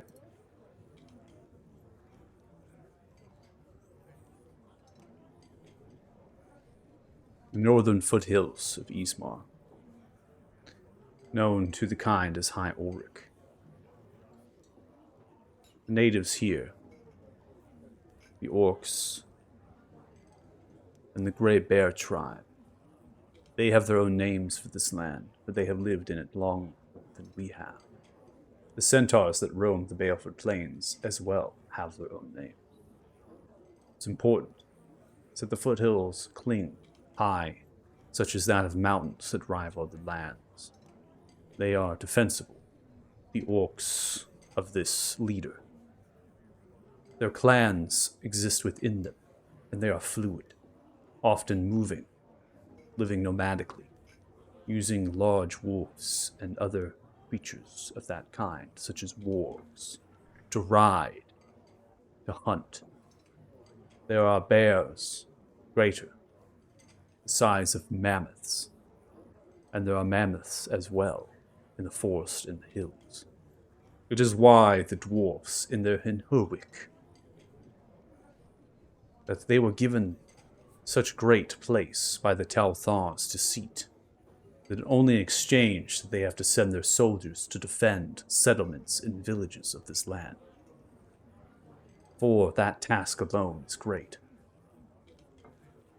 Do not underestimate the natives, the Grey Bear, and this Ukar, the orcs, the centaur. of Clan Brunhundur. But they are powerful enough to defeat these bears, the mammoths, the monsters that lurk, and even the dwarves now that roam into their lands. The northern foothills work themselves to the peninsula, extending to the north. There is a path, a road that travels through. It is difficult to navigate. There is a small trail that exists leading to our hideout on the north side of that road. It is marked with a symbol. You should see it once you get past the broken statue of a raven clings. Head north, quarter mile into the mountain. Path will form, and the symbol of the Velkin begins to draw out as this very unique kind of V shape. It's almost like a check mark, right? Kind of comes through, like one piece of it is like not there, right, with the V. And then that small part of the V kind of carries off and it makes a little like a circle around it. It's very simple, not elegant necessarily. It'll be carved near a bramble of vine and thorns over top of an old warning billboard that was posted by some of the hunters, trappers that used the mountains. No longer, but they are scared, frightened. Particularly from us. Keep our hideout a secret. This is how you will know you are on the right trail. And you will continue.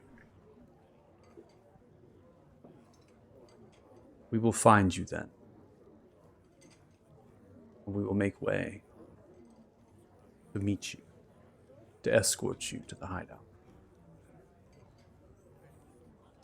This is only if you are in need of aid, and our efforts align themselves. You have proven formidable alone, and I'm sure that you will operate as such. But if it does come to aid, we will answer it.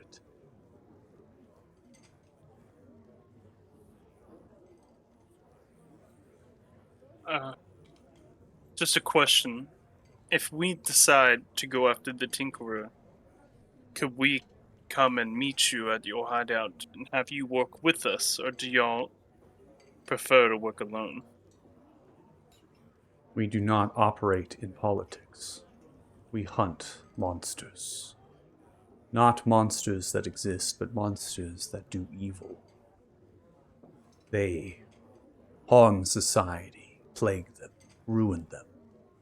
We have specific laws, principles of training that need to be followed. Many of us in this sect, we have lived lives very nomadically, like those of the natives. For centuries, we are far separated than other Velkin, and very few will make their way here to train with us. I am first master of this sect, and it is of my duty to maintain order and law within Velkin.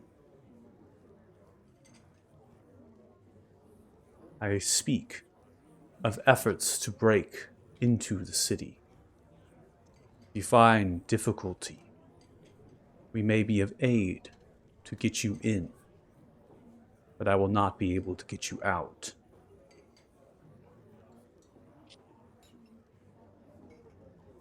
All right. Well, thank you for everything.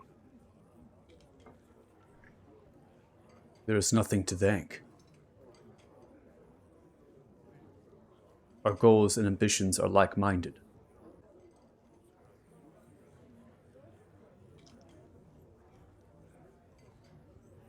Well, I would talk some more, but unfortunately, a wizard must study.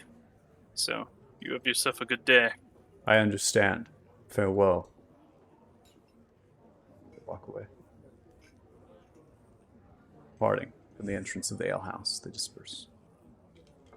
Tug continues to eat.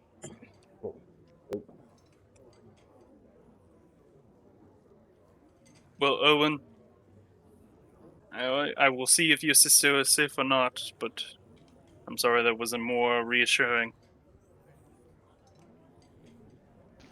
Oh, I thought I went to bed. I didn't know I was there. It's still 2 o'clock, so I that's Oh, figure up to you. people are. geez. I figure people are still awake right now. It's 2 in the afternoon, and they're consuming. Just kind of chilling. Oh, You yeah. can still take a long rest without sleeping. Okay, Oh, gotcha. just so you know, it doesn't actually state in the rules that you have to be like asleep, which is why elves Gotcha. like trance or for sentry rest, but they still actually get to long rest, right? Because they're not sleeping, right? Yeah, we need to make So- a new group rule that we only fight at 6 o'clock or later, Yeah. so that way we can sleep right Well, after. sleep, damn it, right after a bucket. No, I love it.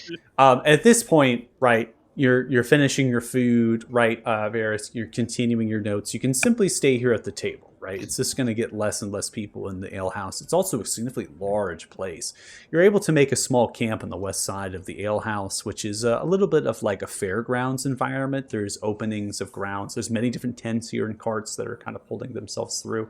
Because the bridge that you cross to get into the courtyard is not the actually only path to get into the courtyard. There's actually small bridges that cross over the aqueduct, not necessarily big enough for large wagons and stuff. So you're able to find yourselves in these little areas that are like kind of like wild and outcropped with the trees and the thickets and the tents of every often, the fire pits and stuff, and people playing music, different instruments, some bards maybe singing and doing a little bit of performances here and there, kind of theatrics. It's a little bit pleasant. It's very nice, and it's something that is accompanied by a slight sound of the aqueduct, right? That river, that stream that's moving through. The wind's kind of bustling. It's a little bit cold. Birds chippering into the trees and showing there's life and there's just excitement. And before we get to break with those that have left the ale house and to find a camp to rest themselves, I need all of you, except for that in the ale house, please make a perception check. I guess I'm in the ale house, right? Yeah, so you would be in the ale house unless you want to follow them to the camp and work out there. You can do that too.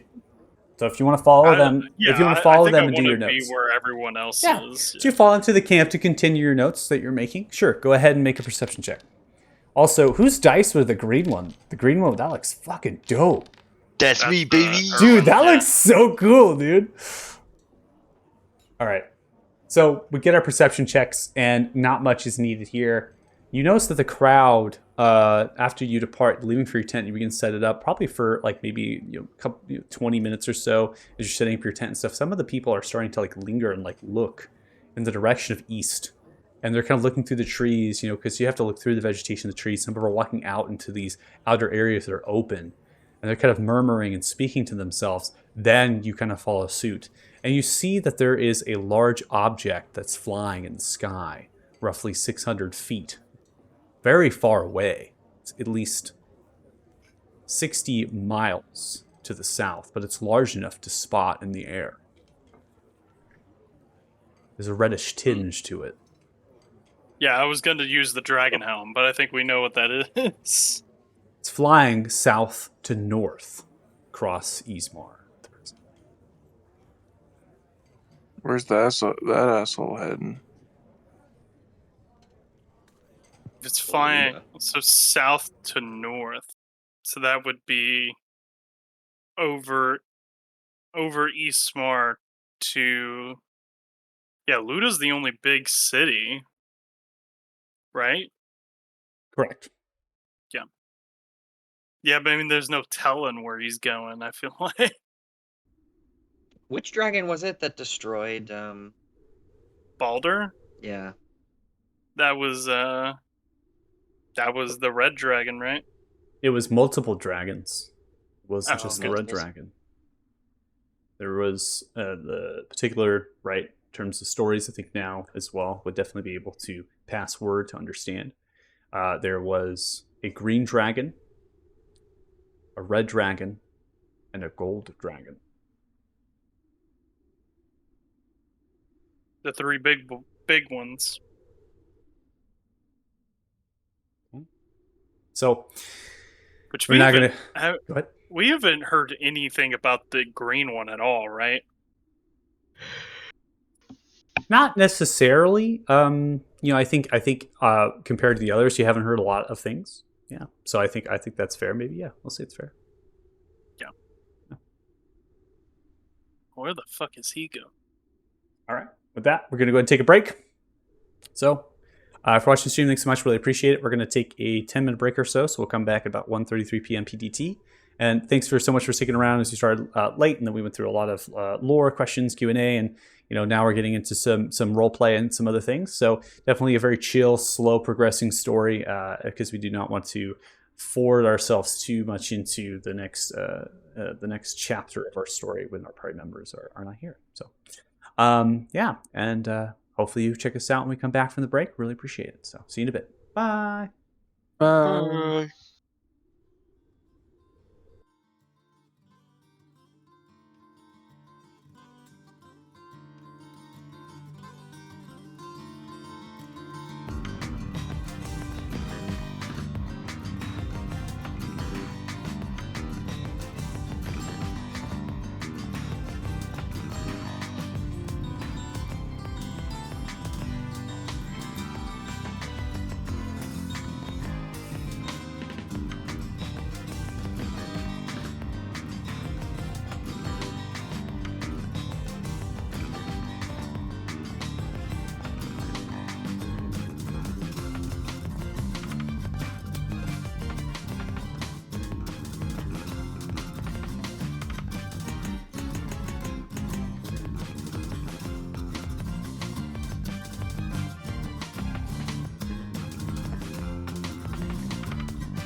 All right, welcome back. Join us. Thanks so much. Really appreciate it. Flip the hands. Yeah. Woohoo. Woohoo! Haha. Get excited. Ah. Okay. So, as far as our story goes, we'll go ahead and add you here, Thanos, to our little viewer. I got you zoomed super far in because I had no choice. If you're watching the stream, also, I forgot to disable the pop-up disable thing, so the scene viewer actually turns off for you. And if I refresh that, it's going to refresh everybody, so I'll have to just live with it. You have made a small camp. This is to the west side, I would say, of the ale house. And we're again in that fairgrounds like pavilion area with many different campers and other people that have adventurous travelers that are not wanting to stay in the tower. They want to enjoy the fresh wind as it billows themselves through the forest kind of region here, forest fairground area here. And then as far as let's see.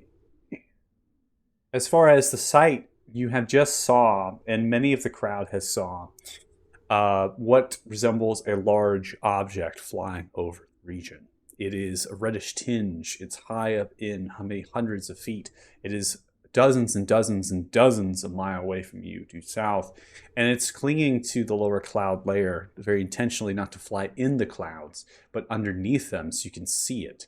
It is something to, in terms of the size of this creature, it is very easy to spot in its size. It is many 100+ feet long, gargantuan in terms of its wings, spiraling over hundreds of feet in width.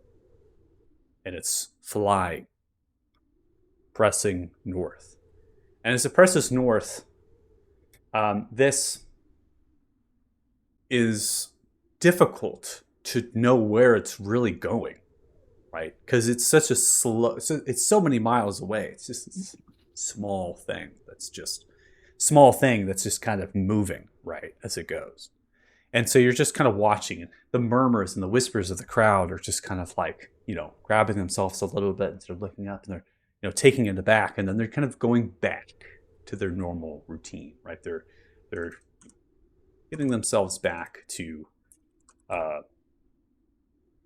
regular sort of mindset, because that's jarring, right? With how much has happened. It's jarring to the people with what has happened, not just in Bale, but also this region in particular. And so they're finding themselves getting them back normal place. You pitch your tents, maybe get a lean-to, maybe even find a spot for the pocket cottage, right, in this area, if you try to find a little spot, if you will. Tug, though, and the rest of the ogres, the Zers of Rank, are following, right? Deuce, I did give Tug some artwork. You're welcome. And I love it. It's great. It's so fantastic. It's the only red ogre artwork that I could have that's not like villainous. So they do have horns, but and they have nipple piercings. I fucking love it. That's great. I'll to make some head armor that matches the horns. Yeah, you'll have to. They also camp with you.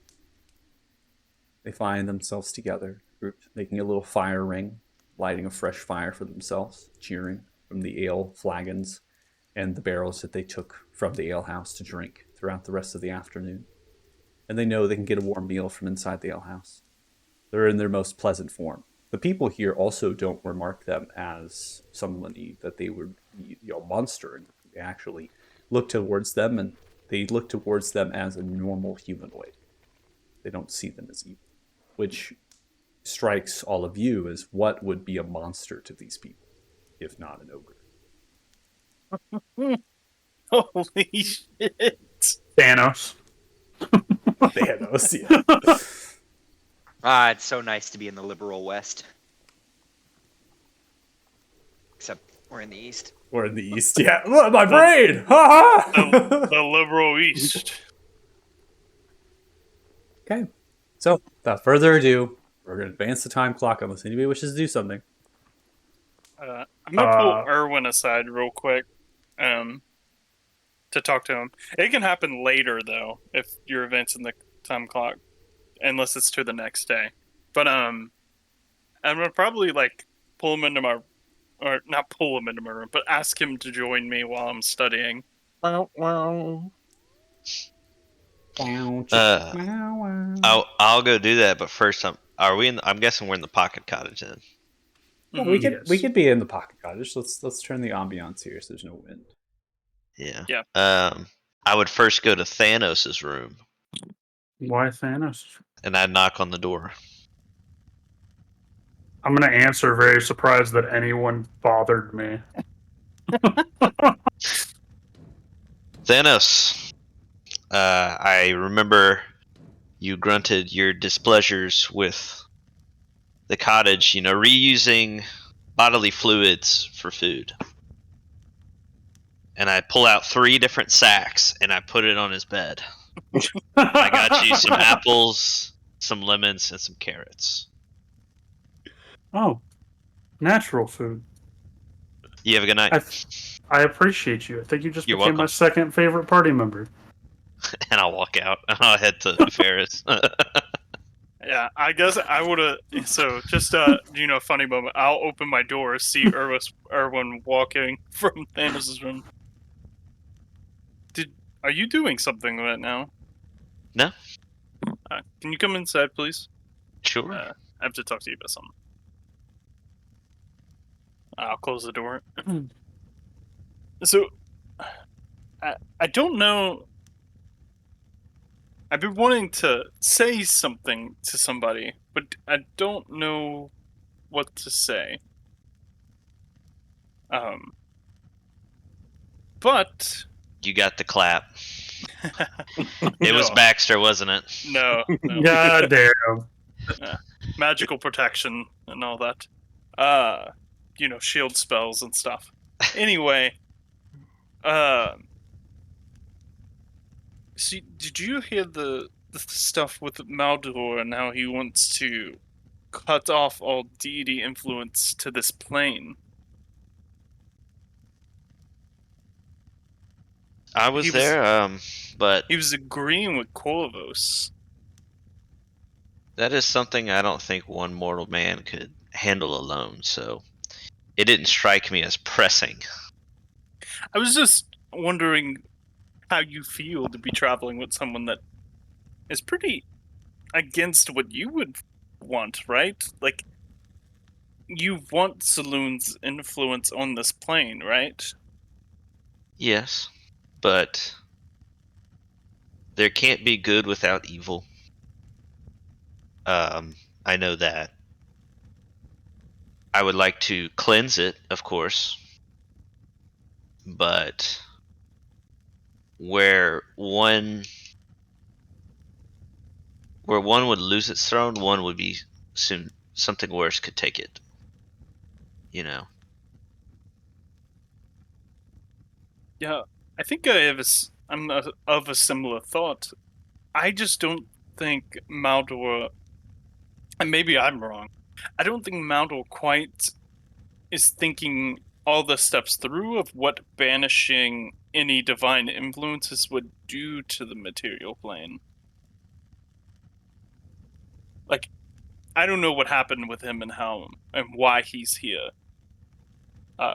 Specifically, I just know that something bad happened and he ended up here. But let me see if I word this correctly. I think he's using his bad life experience to force a rule upon everyone else that lives here. And it's pretty similar to, what the Talthars do with their religion. Forcing religion on to people.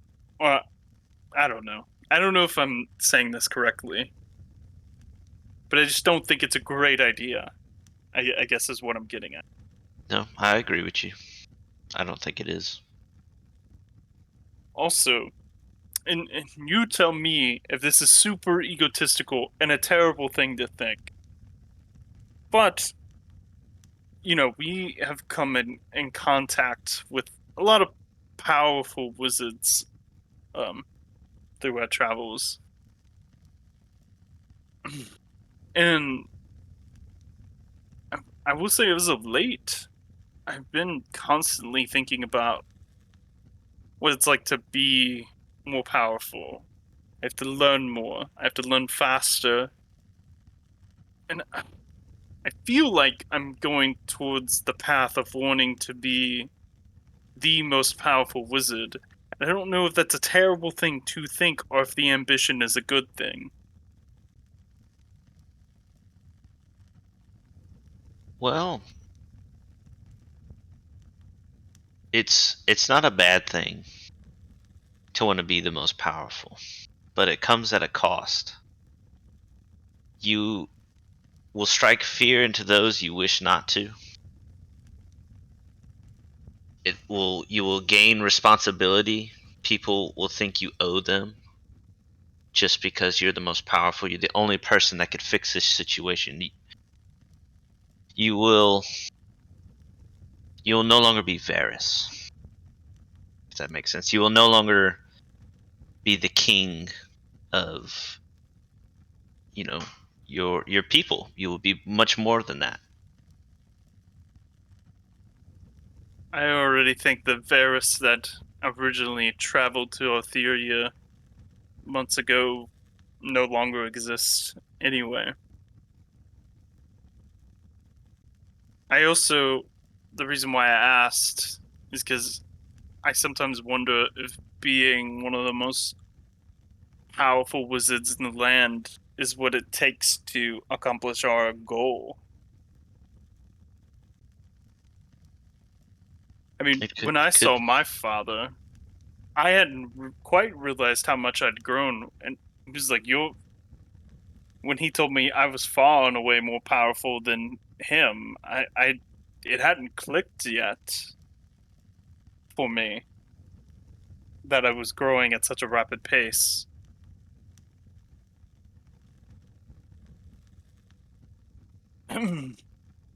My father is the one that initially taught me magic in the first place.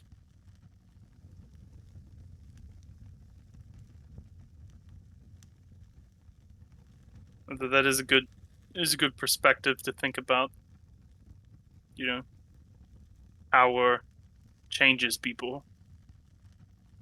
Yeah, whether they realize it or not. It certainly changed me. Yeah, how are you doing? You didn't quite sign up for a Well, I didn't sign up for any of this. right.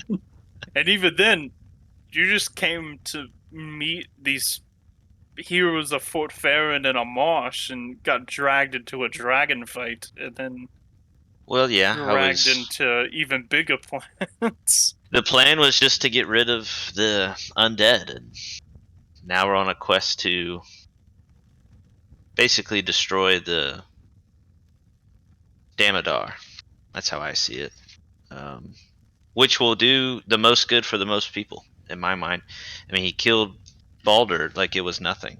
Or he destroyed Baldur, sorry. So... I mean, killed is probably an also accurate phrase. I feel like even though I'm experiencing and seeing more things that I could have possibly imagined, I'm on the right path. I don't know if I've asked since everything happened. How's your family doing with Bluegrass Company getting involved with Fate Haven? Oh, business is great. They're getting back on their feet. This has helped them tremendously. At least they can keep the company running and they won't go bankrupt. Anything you need, just ask and I'd love to help. Thank you.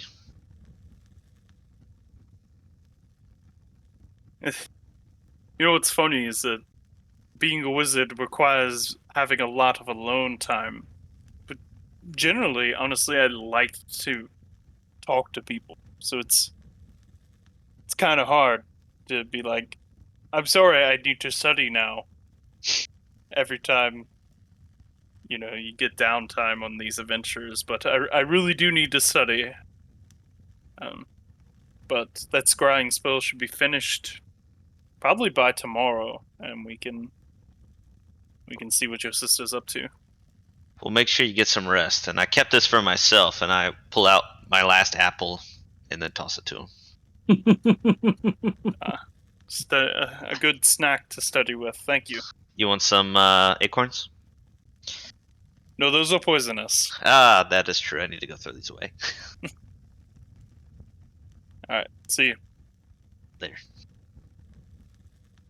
As you leave, shut the door. Two eyes pop up to the door. Look towards you, Erwin. Howdy. You can chuck those in the fireplace if you want. Oh, okay. Then that's exactly what I'll do. You see as you do that, the eye's going to close. You just got that house high. And then the eyes go away. Smoking acorns. Thanos is gonna have a conversation again while everyone else is busy. Man, everyone's having these little secret conversations. So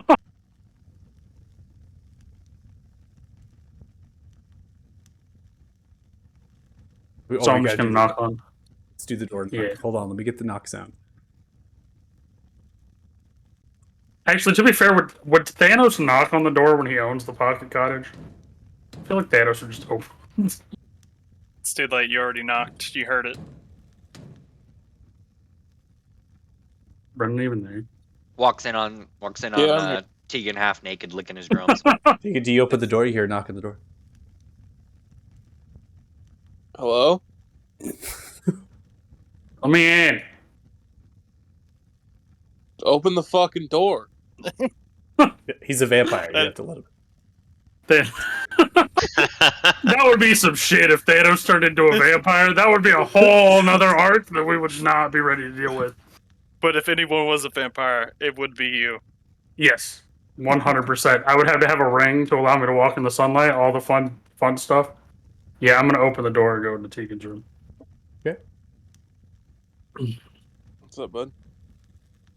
So, we are friends, and as such, friends. Close the door. What the fuck are you doing? All right, so yeah, you see, as I told you, I made a deal with Orcivis. Mm-hmm. I wasn't exactly forthcoming to the rest of the party because I didn't think that they would understand. However, your magic is a little bit more in line with kind of what I do. Maybe not morally, but in an essence.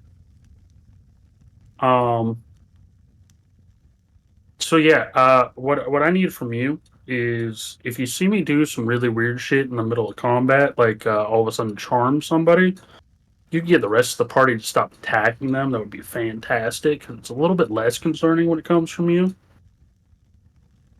And then in about a minute or so, they may seem a little bit more docile. And I may have tendrils of my power in their mind.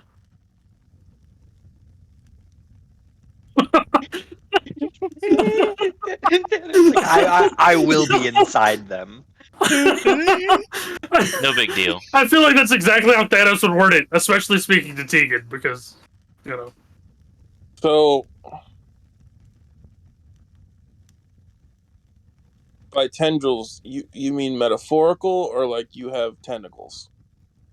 I mean, like, metaphorical, as if I can speak to them anywhere on the plane of existence at any time through a telepathic bond that I form with them and can give them commands.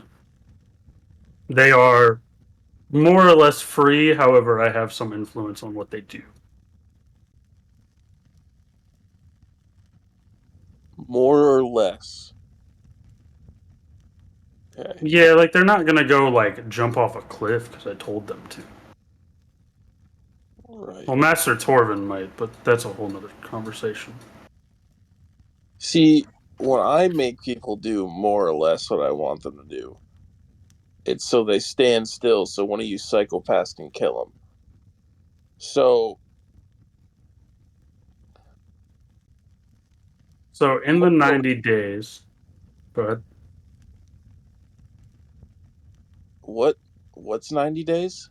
Oh, I was going to say in the 90 days, I came to realize how important knowledge is, which is why I'm trying not to kill everything that we fight. Hmm. Okay, so here's the thing. We're doing shit right now. And we don't have time to open up this fucking box you just set in front of me with a bunch of gunpowder in it. But alright, fucking why couldn't you just not died? Okay. If I didn't, there's a chance that we all would have. Yeah, probably. Would have made my life a lot simpler. Okay.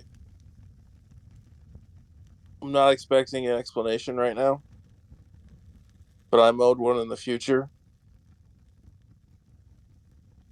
Listen, you're my best friend, and I'll do what you ask because I trust you.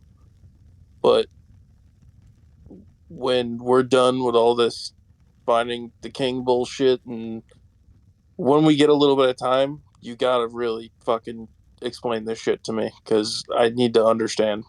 This is blind faith right now,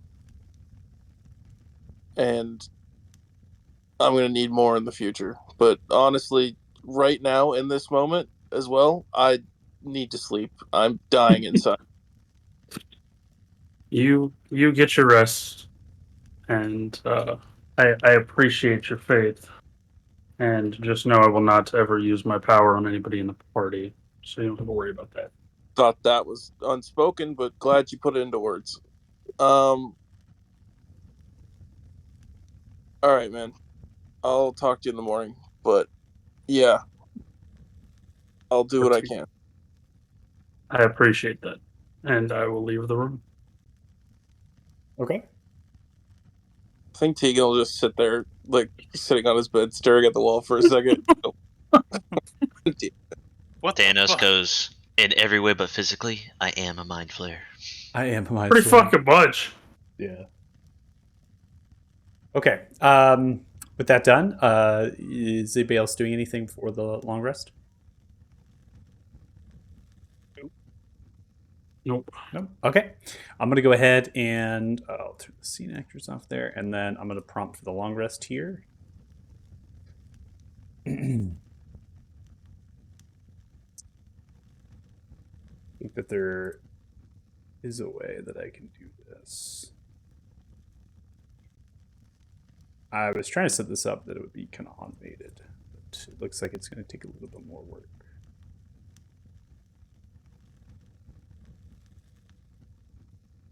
You already worked too hard.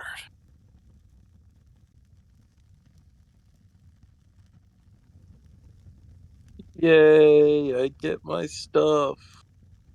Recover 1 hit point. Okay. So it's the rest tool and stuff, but I have it kind of configured that when I noticed that I was like getting some positions like during short rest too, where players would be like, you can take a short rest, and then they would click the short rest before like they like complete it because I would have something interrupted or something like that. So I think I have it set in the settings where I have to prompt you for a rest now instead of you clicking it. So you should see a pop-up come up that allows you to go through with the long rest, and it's just like that added thing into there that makes it so you're not progressing too far forward with the stuff before maybe something happens. But in this never, right? You're going through the long rest in the pocket cottage. You're getting your stuff back, so make sure your health is back and your features and everything are good for the rest, and that should work. I tested it and should work.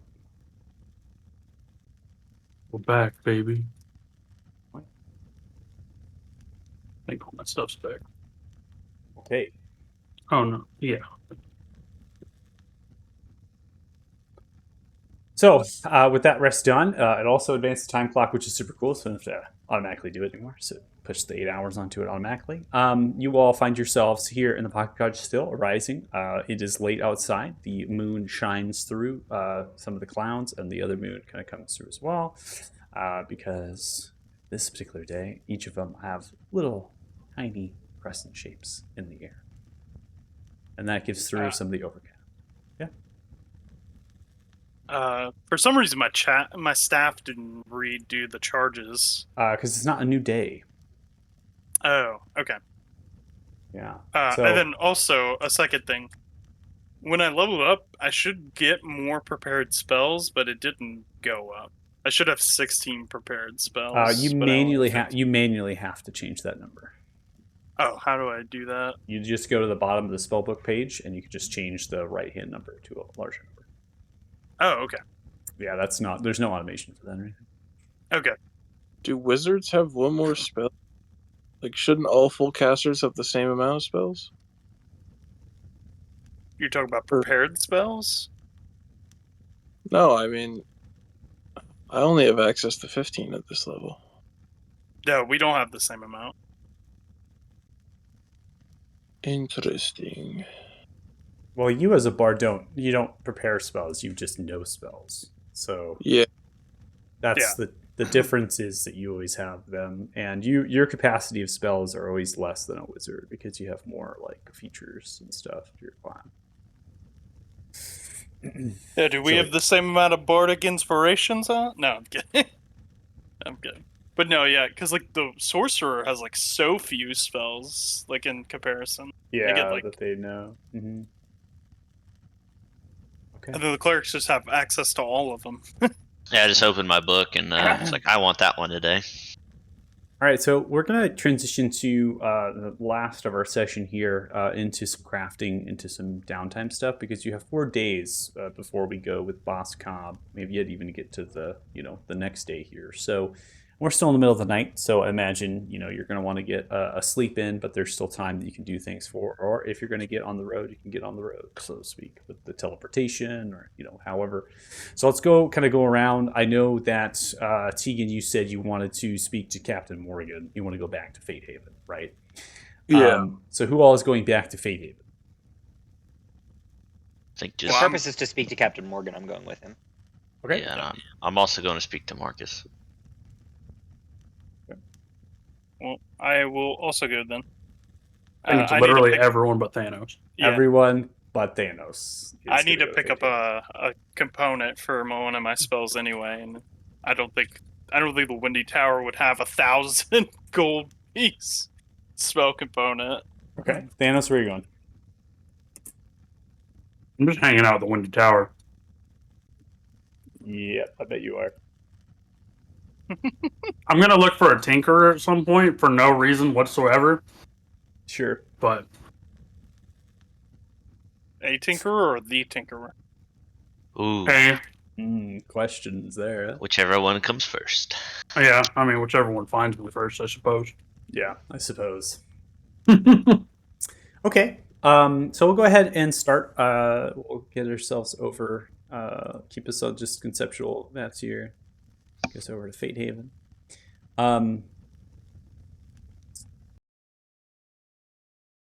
We'll start with the. We'll do the Captain. We'll do the Captain Morgan stuff. That seems to be on the nose. Yeah, before we teleport, I'm gonna go find like somebody I can buy a cask of like their best alcoholic beverage from this place. You want to buy the best alcoholic beverage From this Okay. city town. from Fate Haven? This no, not from Fate Haven. Before we go to Fate Haven. I'm gonna Ah, bring from the- this you wanna go to the- Captain you- Morgan and his crew. Gotcha. So you hop into the Mauserlig, which is a brewery, but they do distill stuff as well. You interact with the two twins. They're actually dwarf twins, the Casgrogs. They have a very honestly, if you role play with them, it'd be super funny, but it's all right. Just for the sake of time. Just for the sake of time. They're really funny because they have the same artwork too, and I do the same voice for them, and like you don't know which one's talking and you don't know which one's which. So as far as the Mauserlig goes, they have a variety. They also have a very deep cellar that extends underneath, and then has many different bottles that they keep from far off places to sample and to test. They're able to find a very exquisite bottle for you that would be in the realm of thousands of gold pieces, if that's what you're wishing to buy. Mm-hmm. Okay, so you drop 2,000 gold on this bottle. In particular, it is like a brandy, so it's like a how the Castrogs would describe it would be the nectar of the Fae. So it's like kind of like this wine that was made potentially in another plane of existence and then has been distilled down for generation. So that's the way they're Awesome. going to describe it to you. And it's a very elegant kind of leaf-shaped bottle, which is really cool looking. And you're able to take that. Go ahead and remove 2,000 gold from your inventory or the party's inventory. Mine. I did it. And then you're able to get yourself out of the monster lake and then teleport to Fate Haven. So with the bottle in tow, you go with Tegan. Tegan, are you going to have Tartugan out? If we're just walking through the city, probably not. I mean, oh fuck, we're teleporting back and he's all the way there, so I'm gonna have to resummon him, huh? Yep. I'll resummon him just to have him. Well, are we teleporting back? Yes. Okay, because how it works is if I'm out of range, he just disappears. Just correct? disappears, yeah. All right, I'll wait till we go back to. Yeah, I'll wait till we go back to summon him again. I don't think we'll need him. Okay. Imagine how jarring that would be for a summoned creature. Your master just leaves without saying shit, and you just poof out of existence Poof for out a of day or two. existence. Tartugan, I'll understand our bond is unbreakable. Middle of a compromising position, and then just All right. So we are going to enter into Fate Haven, probably teleporting into the Fated Keep, which is to the teleportation circle. That was, or I think it's your tower, right? Varys' tower. Yeah, of time. that's the.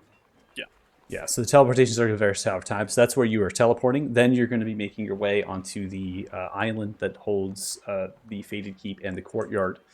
And that also is going to be filled with pavilions and tents, particularly of knights of the Mark and mages. They have their war tents established. They have the banners put up in front of their tents. They're training. They are Eldritch Knights, so they have gifted of arcane magic and power that they're showcasing. They have numerous barracks that are here that they're outfitting for more rooms and kind of moving things around. They have a large stabling, and there's just a variety of things happening within the actual keep courtyard, which is just astounding that you set something like this up, and it's just it's like a wheel that turns itself. You just kind of built the wheel, so now it's just carrying on.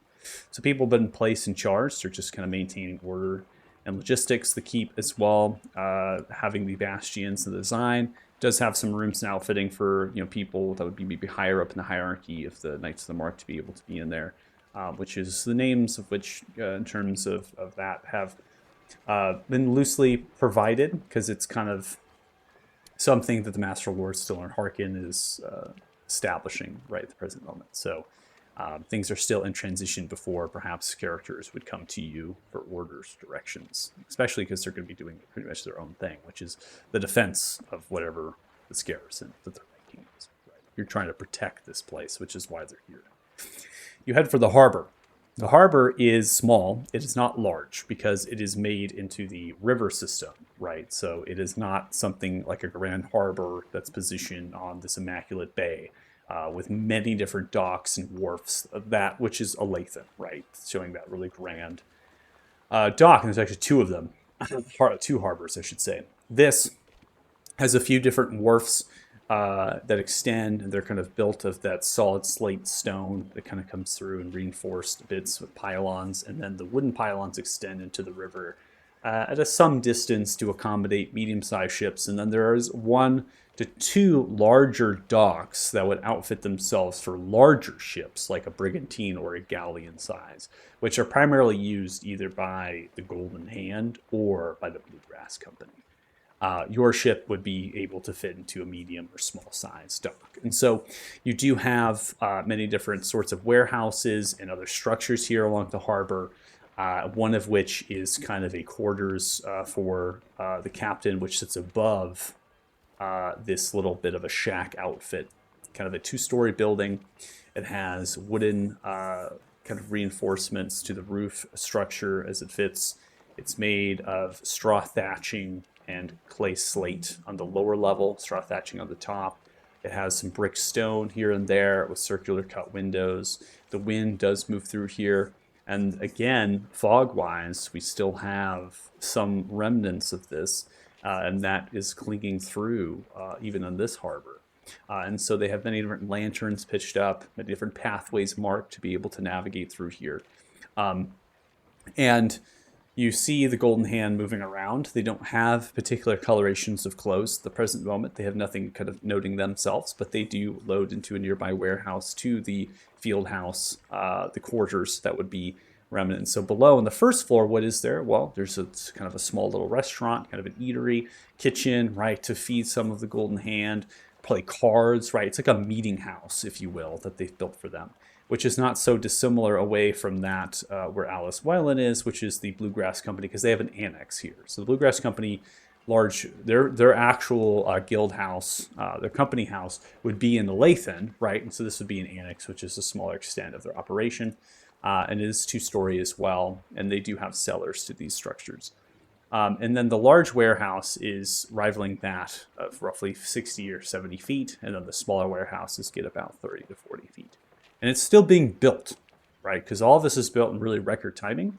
And so there's still space between all of these structures to build more things, right? And so they're always building. There's cranes operating from construction companies or guilds that have found themselves here to build. There are, scaffolding every so often in different places, right? There's trees that are being kind of cut down and trimmed, right? They're kind of planing them out on site to woodwork them. And so this is all happening around you. You pass into the meeting house of the Golden Hand, Fate Haven.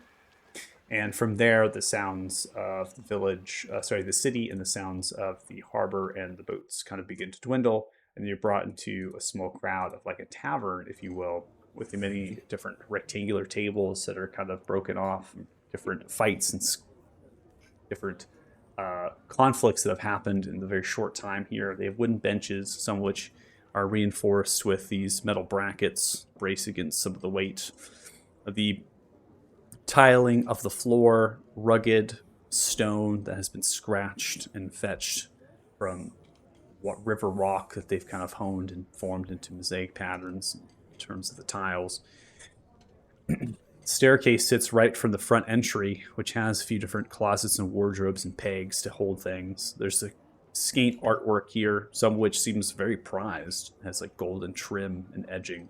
Maybe artwork that has been stolen from captain's quarters of ships, now placed in here just because they want a little aesthetic to the place. But it is quite a contrast to the ruggedness of this place and how everything is a little bit bare. The staircase ascends just to the right of that entry of a closet room, and it goes up to a landing that fits over the center point of the whole first floor. That goes up to the second, which has the office of the Captain Morgan and a couple of rooms for the Golden Hand to sleep in at a time. But they mainly take, to the boat. It's really their life. They don't try to spend too much time on land. The bar sits across for the bottom left and is slightly sunken. And then that goes into a kitchen that's connected to the back left. And that will run to the warehouse sitting west of the structure. So everything is a little bit connected. Flat land, right? There's not much here. You're on really the river system that they built up with wharfs to try to brace against. So everything's very much leveled, if you will. And you begin to go up the stairs, leaving the crowd of the Golden Hand and of the tavern aesthetic behind. You knock on the door with a sign just in the end of the hallway that's going across, right as you go to the landing. Then you're going back up directly west. There is a door with the sign posting upon it, dangling down, noting as Captain Morgan, Office of Business. Make way, give it a stern knock, and you hear the voice of the captain. Come in. Open the door. And you can see the captain in all of their glory. You're welcome for that. That is vintage. Yes. Captain, Yes. so this artwork I've had for a very, very long time, and it was tokenized really early, and so like I had to zoom in on it to get it to a point, but now it's like kind of pixelated. I just love it. It's great. Yes. Fantastic. So as you come in, they have a large oval desk that sits themselves with many different drawers. It's like an admiral's desk, and the way it's grand and accented and stable, it's very heavy, so it doesn't rock back and forth. They have a nested golden cage for their parrot. Currently sits on the left side of them, or to the right of you in the back right corner. A large oval kind of bay window behind them, and then they have shelving units and other sorts of things with many different scroll cases, right? So kind of these diagonal trellis cases for scrolls. They also have like kind of vertical ones for larger ones that can't fit quite right. And then they have a little bit of a kitchenette, like a bar, like a wet bar, like a glass mirror at the backdrop with many bottles of rum from distant areas and very far off things. Tumblers and sorts of crystal, right? Everything is pristine. There's also a lot of artwork in here of portraits of different captains, maybe captains that the captain has sunk their ships of and stolen their portraits from their boats. And there's a few different chairs, a small table between, like a coffee table between them. And that allows for like putting down your tumblers. There's candles lit, some lanterns dangling, and a chandelier that sits over all of it. Captain, working on a chart right now. So a large map is over that. They have different utensils for drawing and writing. So cartographer's tools and instruments of measurement. Right. So they are captain. And so they're actually creating a charter right now. So they're taking a map and then they're navigating sea lines and tidal things. And they're writing this all down. They're drawing this all out. What be the pleasure? Come, take a seat. As soon as we walk in, I'm going to shock Tegan and very boisterously be like, "Oh, Captain, my Captain!" And then I'm going to pull the bottle I bought out of my pack and extend it to him and be like, "To add to the collection of the greatest man who ever lived." Oh, pleasantries. Yes. Thank you so much. I appreciate this. Lucar, you do me the most generous. You know, I once was remarked as the captain of the captains, but perhaps now it's gone far beyond just me. Thank you so much. Where did you get this bottle? This is nice. The commies. The commies, What do we call them? What is their I don't know. It's up to you. the collective of the collective. Ismar. the Ismar. Ismar collective. Ismar collective. Well, I have heard many dwarfs make fine brews, but this looks like a concoction smell. A rich brandy. He described it to me as like fairy piss or some such. I don't. Ooh, I like this. Drinking of the piss of a fairy. Maybe I'll become magical like some leprechaun. Takes a large chug of it. No way. Pour it out. You can't waste them. Grabs the tumblers of crystal, begins to pour it out. Neat, of course. No ice to be found here. And slaps it down to the coffee table between. Pulls up a chair from over their desk and then grabs it from over, kind of places it in front of the desk to have a more intimate setting. Sits themselves down, rocking back into the chair. It's not all of you. It's just the two of you. Another adventure, perhaps. And you wish to come aboard. Nice. Looks towards you, Tegan. Well, Captain, actually, I kind of had some questions for you, if you don't mind. Questions. Perhaps what I had. Let's figure this out. What would you want to ask the great captain? Well, we've recently come into more knowledge about the origin of our existence and why we are chosen. And I was wondering if you and you and Nameless, if they were available, could try to give us more insight with our findings. Nameless does not talk. You notice. I know. I just I have brought them to paper, though. They can write, which is nice. that's good. They have been seemed rather distant as of late. Hard to keep them on the ship these days. I might be able to find them on the Black Rat, but we could have to find them elsewhere. When you need them. Now? Well, before that, I do have a couple questions. I know we've been over about your experiences, waking up and not really remembering where you came from. I was wondering if you could give us a little bit of a refresher on that, just the details Refresh of you of my story. Well, let me paint you a very vivid picture. I was bare naked. Fresh cheeks, sandy cheeks, on the beach of what would become the grand city of Alathan. Only placed was my rapier, alongside, and a handful of clothes, cloth tatterings, that of the sailor sort. Put them on, they fit. There was an amulet, this lets it go, this tankard. I put this on. I grabbed the rapier, the scabbard. It fit nice with its belt. And from there, I tried to piece together what it was that I was before, but I had no memories. None at all for the Captain Morgan. I could not find none. Well, what would one do if they had no memories, but they had an urge for coin in the sea? Well, I hopped aboard. I sailed in the very earliest ships of the harbor of Alathan. Traveled.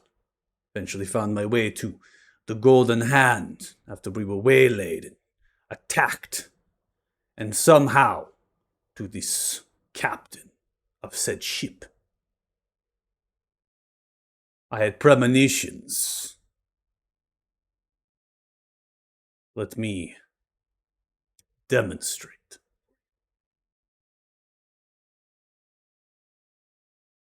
I want you to pull out your sword.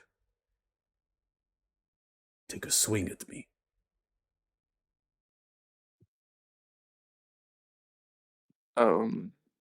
Okay.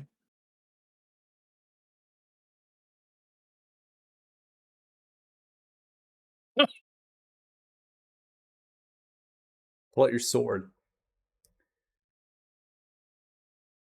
Or your staff. I mean, you can do your staff too if you want. I don't even have it. My rapier doesn't even show up on my hotbar, so Oh, your rapier's just not equipped. It's not equipped. yeah. It's in your inventory. I know you have a sword, so it's up to you. I mean, he asked for the sword. He's getting the sword. Okay. So, grab your sword, and you go in for a stab. I need you to make an attack. Okay, this is just a demonstration. You can see the captain's eyes cackling with purple and pink lightning. For a brief moment, as you draw the blade, right before you strike, the lightning ceases in their eyes. They pull themselves from the chair and they grab their own rapier from the side, and they know exactly where it is that you're going to strike, and they parry the blow as if they knew that's exactly where you were going to attack. And they parry it, all the while looking directly at you, never looking at the blade. They hold it there, the ring of steel. They just keep staring at you. Do you see what I mean? This is of no control. I do this like an instinct. It is how I knew trouble would overcome my ship, the Black Rat, when I became captain. How I overcame the ranks in the Golden Hand and arose to be such a great captain. It is something that I awoke with, something from my past, could be been the reason of my lack of memories of my distinct young. I also do not age. Let me tell you, I have lived for a very long time. When I awoke on the beach, I was middle-aged of a human, and yet now I am still a middle-aged of a human. My beard grows and flourishes, yes, I trim, I shave, but no, my age, my skin, no wrinkles. I don't become weak of the bone and of the flesh. No. This was over 1,000 years ago.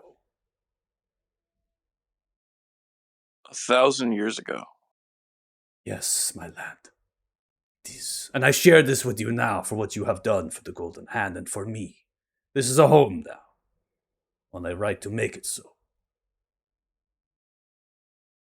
Dear lad, I have lived for centuries, and I have seen much. I know much. This is why this Master of Dragons does not scare us. No, does not scare the Golden Hand. For after the Master of Dragons is finished with what they wish to accomplish, the Golden Hand will still be here. I will still be here. You see, no harm can come to me, and my gift, my instincts extend to my crew and to my ship. When we were attacked by a kraken, I knew it would emerge itself. I knew to broadside off the port. They were already aimed onto our cannons, ready to go. I only needed to give the signal to fire when they came out of the water. This is how I know. Is your gift constant? Like, for example, are you aware of what I'm going to say before I say it? No, I do not know what you are going to say. They are premonitions of instinct that would deal me harm, or those around me, perhaps. I have studied this, not by book, not by a library, by steel and experience. Has Nameless given you any insight as to where your abilities come from? No, but I have been described to have something similar of this lightning in my eyes when it happens, but I have very few recollection of the event. Well, Nameless does not speak to me, but yes, I've put them to the paper and I've taught them to write. They are an infant, it seems, in the mind, but very coordinated in their ambitions. They know where to be and when to be. My guess is they don't know why or how. as many of people I've met, they might be driven Join the fucking club. in fate itself. Yes, the Nameless is ill-fated. Yeah. Does not know the memory of the past, just like I am. Perhaps I am ill-fated as well. Join your court. Just kidding. I like when you give me gifts, Lucar. It's nice. I feel if I join the ill-fated, I might become, not get these gifts of pleasantries. Well, I'll let you in because being friends and all. I'll kind of pat Lucar in the back and just give him a bardic inspiration and activate my gift, and obviously he'll be able to see the lightning. I too, as well as other members of our party, have abilities of this caliber. Well, then we are perhaps alike in this way. Where did you get such things? From the waters underneath the University of Felgen, where you originally met us. We spoke to someone known as the Old One, which I don't know if we discussed in our last meeting, but I know of the Old One. You see, I used to trade with the Felgen, the gnomes, much. I may have, fucked one or twice. I don't discriminate. I'm not biased. that's fair. This was a long time ago, where the Tautars reigned on them during the Age of the Great Purge. I watched Falcon crumble. It is sad. And I may have rescued a few that were able to give me some comforts here and there in the past. Bring them to safety, or perhaps into new stature. But those that I had spared and I had saved, they are gone, aged and died. Yes. It is one thing to live in a world where you never age, and you watch all the ones you love perish right before your eyes. It weighs on your heart and your soul. Makes me want which blade will strike into my heart and kill me. When will it happen? Then I think maybe it will be tomorrow. And I am glad for it. Perhaps my gift too came from this. After all, the Isle of the Blessed has always called me home, and we use it, the Black Rats, to smuggle. It's strange to me, then. My nameless is called to that place as well. I We have might no same gifts. I have no proof behind it, but I do believe that Nameless is also connected to the Old One in some regard, whether they be a extension of its power or in some way related. I'm not sure. We best go find Nameless then. Get them to write and figure this out for you, yes? that would be beneficial. Grabs the tumbler filled with brandy, chugs it all down and slaps it. Pops up, begins to do a little jig. Oh, feeling like a leprechaun now. Grabs their hat, puts it on, and walks over to the cage, takes the parrot out, sets it down to the shoulders. Are you ready, Mugen? Begins to pet it a little bit, feeds it a little treat. Yes, you are. Let's go. Begins to walk out, studying through the boots, leaving you in the dust.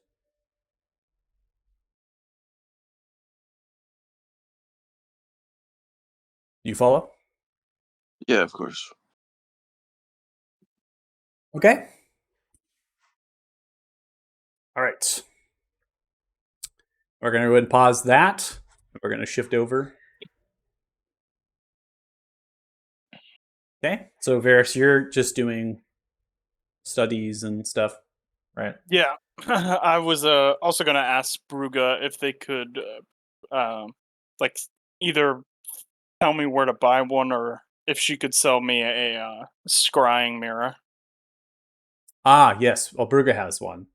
She'll give that to you. How Okay. much are you gonna pay her though? Yeah, I'll pay her for it. I'll give her 1,000 gold. Cool. And then I'm gonna be like, also, can you teleport us back to the Windy Tower tomorrow? Bruga would look towards you. Bruga would love to teleport you back to the tower. Thank you a lot. You are most welcome. And I'll lean down and give her a kiss. You Give just her a treat kiss. us so well, Bruga. I can't help myself. Holds the lips for a second. Bruga thinks Varys will become big wizard soon. Mm-hmm. Very hope big so. wizard, perhaps. You staying long? I'm staying the night. Some very big wizard is a possibility. Ooh, Bruga would like this. Mm. But before that, I have to study, so I will see you tonight. Bruga will see you in many ways tonight. And I will get back to my studying on Scry. Okay. All right. There is a compendia that I have for material components. Let's see if the mirror's in there. Yeah. I mean, Scry is not very specific. It's crystal ball, silver mirror, font filled with holy water. So I don't know. I'll put I think it's in there. Yep, a crystal ball. I'll just change the name to a mirror. There you go. Just to have a little thing in there for you. You can adjust your your goal, and then you go back to studying. Erwin, Yes. yeah, what are you doing? I'd like to see Crop Master Marcus. Crop Master Marcus. I forgot about this, dude. Did you really go all the way back to Fayehaven to talk to this guy? Absolutely. Yeah. Oh, good. Right. I do not have artwork for Marcus. I thought no one would ever go and speak to this guy ever again. And So- Got him. we We got made him. him the head of our agriculture. you yeah. gotta Yeah, I was give gonna me- say that's what the joke was. You gotta give me a second here. I gotta look through my stuff and see if I can't find something that would look like Marcus. Oh, this is not bad. This is not bad. What race is Marcus? I forgot. Isn't he a gnome? Because didn't I think he was No, a tumble rod at some Marcus point? is a human. Oh, he's a okay. human. I thought I thought he was a halfling. No, Yeah, I thought there the were- people at the stable were halflings. Marcus Right, was yeah. Marcus The was never tumble a half- rots. Yeah, the stable master was a halfling, and He's Marcus in jail was now. Marcus was the one that you caught up in the wagon Mm-hmm. at the very Oh, yeah. earliest. He was the human that caught up and was like, "I'm on my way. It's my first day fighting. I'm from a farm." He basically works on a farm, right? And he's like, Yeah. "It's the call for conscription," and like that was Marcus. And then you found him on the wall. Atop is patrolling the wall, and he's like, "I'm leaving. Get out of this fucking joint. Screw you, fuckers." Oh, we're not leaving yet. Oh. Yeah, we got to talk to the Lord. Oh, never mind. I was just kidding. I'm just kidding. That's not really what he looks like. Oh my gosh, this is gonna be so hard. You don't. I need to talk to him for 15 seconds. It's fine. If Marky's gonna keep coming up, we're gonna have to get. Ah, Is he gonna? We're keep gonna have to coming up? get. We're gonna have to get something. he is my favorite This character. is not bad. Hold on, this is not bad. It's literally just a selfie of Michael. No, it's not a selfie of me. You wish. I'm not as young. I'm not as young as Marcus. That's the thing. Marcus is like really young. So like, I have to find like a young farmer, kind of a picture here. So. Goofball. I swear he's got a Photoshop photo of Peyton and he just put a hat on him. Oh. Dude, that would be so funny if it was just a picture That of me would with be- a cowboy hat photoshopped on. That would be really funny. I'd eat that shit up. He's not like How an you f- ugly farmer though. That's the thing. He's like a decent looking person. Way to Are describe you it. calling Peyton ugly? I was Is just what about to I say heard out of that? That was fucked he's, up. He's I'm not gonna an go ugly cry now. farmer. I'm just fucking with you. Come on. You I gotta might get cry. it. Yeah. I'm just kidding. I'm I just caught kidding. Oh god, I got hit with a stray bullet out of nowhere. What All happened? right, you That ready? happens a lot here. You Let's ready to see it. see it? All right, let's see it. There you go. That's pretty Hey. cool. Yeah, me and him do look pretty similar. Yeah, he's got like I described him as the wavy. He's got like wavy curse, like slightly cursed. That's probably why you thought he was a halfling, because I describe a lot of halflings with curly wavy hair. So he was described with that, and they had like brown eyes, and then he's got a very like, thin, wiry frame and build. So it's the best I can get for you. Here you go. So Marcus wanted a room in the keep. You did not give Marcus a room in the keep. So Marcus has a small house off of the road that links Fort Farron with Fate Haven, and that has a little bit of a banner board leading on a little windy road going north, and then from there you're going to come up to the porch. It's a rocking chair, all of it very core wooden, like 2 stories, few windows, a balcony overhanging on the east-western side. There's a few silos for grain and other things. The board that you approached was actually just like, Crop Master, actually giving some directions and stuff written by Marcus. Marcus holds their job seriously. So they're giving directions for, workers and other people who own farms out here, what they need to do, or essentially like, hey, by the way, we have this much grain left. This is the price that you can sell it for. Perhaps if you have some extra stock you want to sell, we need this delivered here, right? And so these are the kind of things that Marcus is doing.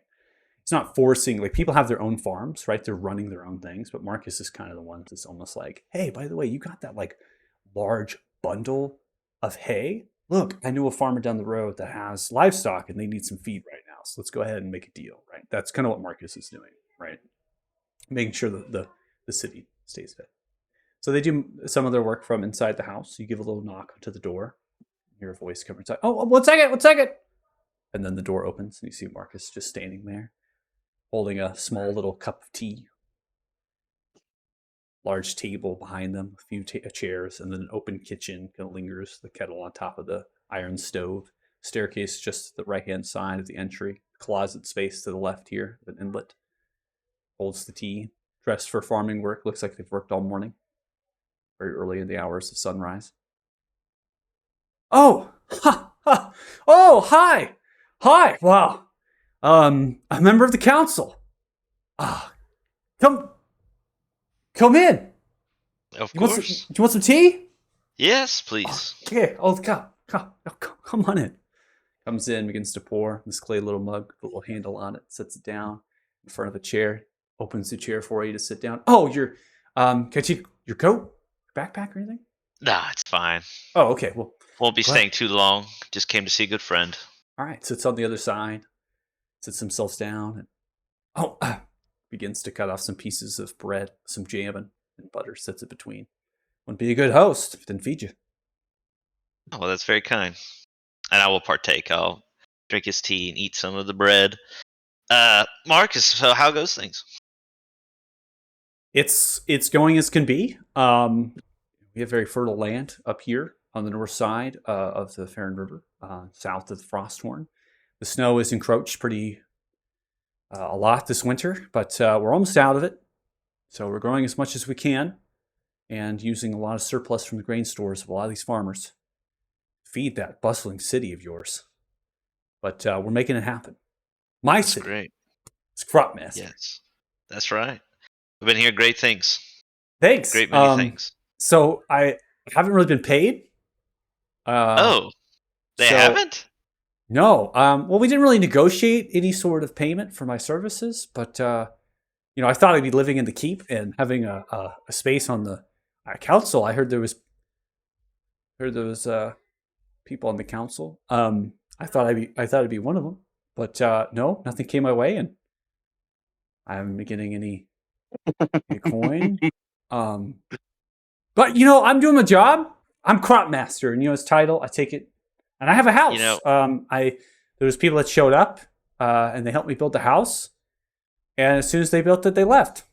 So I was like, "Hey, wait!" And they said the other places to be. They had the city to build. So, and I've been making sure to deliver all of the surplus, just because I've heard there's a lot of need to the city for materials and such for that, and I've just been doing a job, and I've been staring at the months and hoping that something comes my way, and I've been spending a lot of time at the Jumpy Trout. It's a tavern. Have you ever been there? I don't think I have. I don't normally partake in drinking. Yeah, well, you don't have to drink there. They have dancing, performances, little stage set up, Oh, do you outdoor dance? seating. Every so often. I haven't really had my luck lately. Hoping to fill this house with some kids getting older. Oh, Uh, I see. Yeah. I'll tell you what. If I would have known that you were not getting paid, I would have said something about it. So first Cool. things first, I'm going to reach into my pocket and give him 50 gold Oh, thank you. and 2 silver because I don't want these silver. Oh, thank you. So is this None of your wigs, it's inconvenient. is this gonna be like once a month? I don't know about once a month or anything.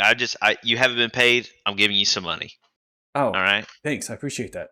I'm going to Um, talk to them about 1. We're going to get you a seat on the council. 2. We're going to get you paid, I'm not- no. I'm gonna get seated on the council. Are you and serious? we're going to try to get. I mean, if you don't love this house, I will also see what I can do about getting you in the keep. No, the Oh house. The house is great, but a room in the keep, at least to stay when I'm maybe traveling into the city. That would be awesome. I'll see what I can do there as well. Wow. Thanos is gonna murder this guy. Thank you so much, Erwin. You Marcus is gonna die. We're gonna House have to get Grizzly him- Watcher, and you are most generous. No, you're generous. You're the one that stepped away from guard duty to help us out here, and you've done more than enough. I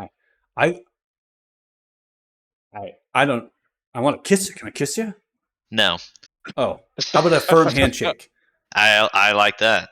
Okay, grabs you and holds it to, puts the soil onto your bracer. Right, kind of the fingernails in the hands, right? Yeah. Thank you so much. I Oh, also man. need to ask, what's our current count of thorn stems? Oh, yeah, that's right. I got some in the silo. I can go fetch them for you. You got about I think 7 days worth now. So, I can go fetch it for you if you like. How much is that again? If you could remind me. I gotta look at my own notes here because I gotta see. I think I have. Like, it. we still- That's the one thing I didn't find is how much we could produce a day. I gotta take a look here. I just keep track of the days, but not necessarily how much. You have 10 farms, so you get 5 per farm, so 50 per day. So you get a total of 7 times, so 350. Okay. I think Marcus is drastically underestimating like what we talk about on the council meetings. He's like, "Oh, maybe we're just discussing taxes and ley Yeah. lines." Like, no, where's the king of the fucking continent? And how are we gonna build dragons? He has no clue what that council meeting is about. I'll just I'll ask for just 100 bundles of thorn stems, so I can go So make two, some potions. 2 days worth. 2 days worth. Yes. we also have 700 in the inventory still. So like, yeah, you but can- I don't. We don't have a ton of time to brew, so yeah, but you can just take them with you. They don't take up weight, just in case you decide to craft later. nah. I'll just take the 100.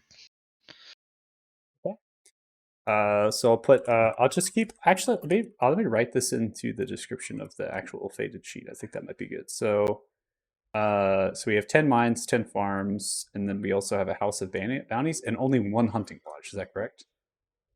No, I thought we had 5 hunting lodges. Am I nuts? 5? I didn't think we had 5. Oh no, maybe we.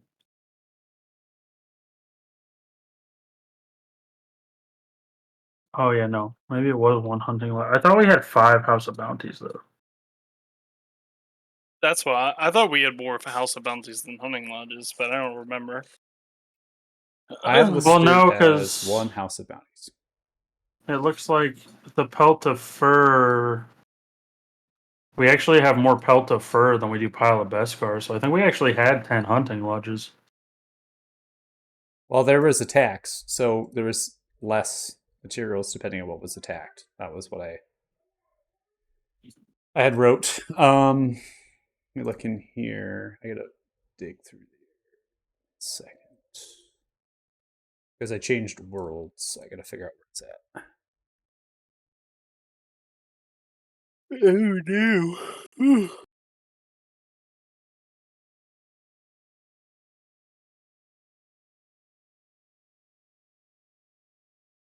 I know it was only 1 House of Bounties and 1 hunting lodge.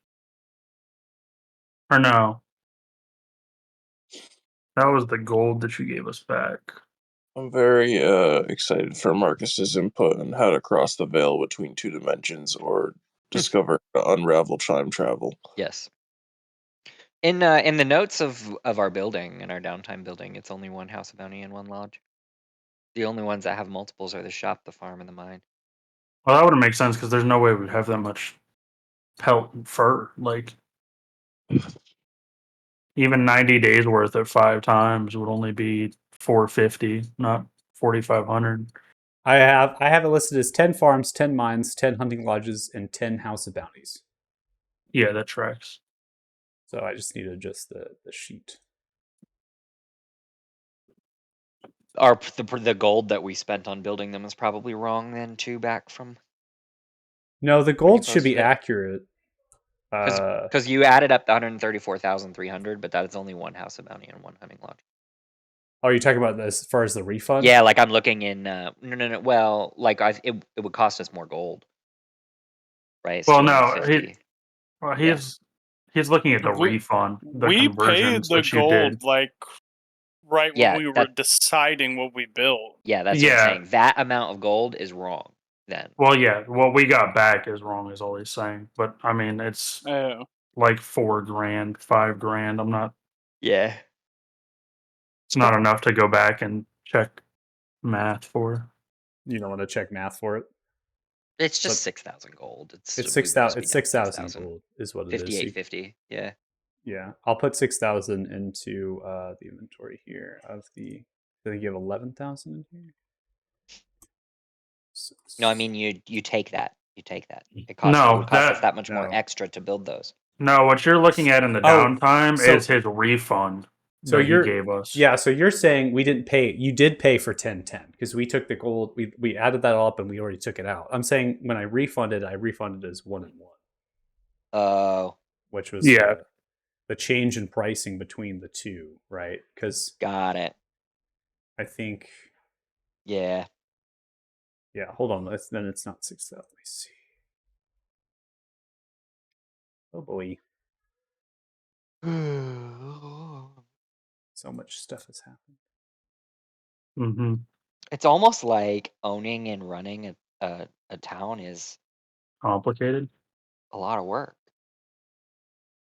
No.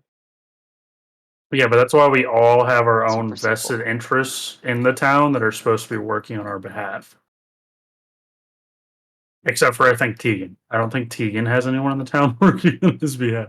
What's on my behalf? I really The, just the Glenmark peeps. 5850. yeah. Yeah, you get 5850 back.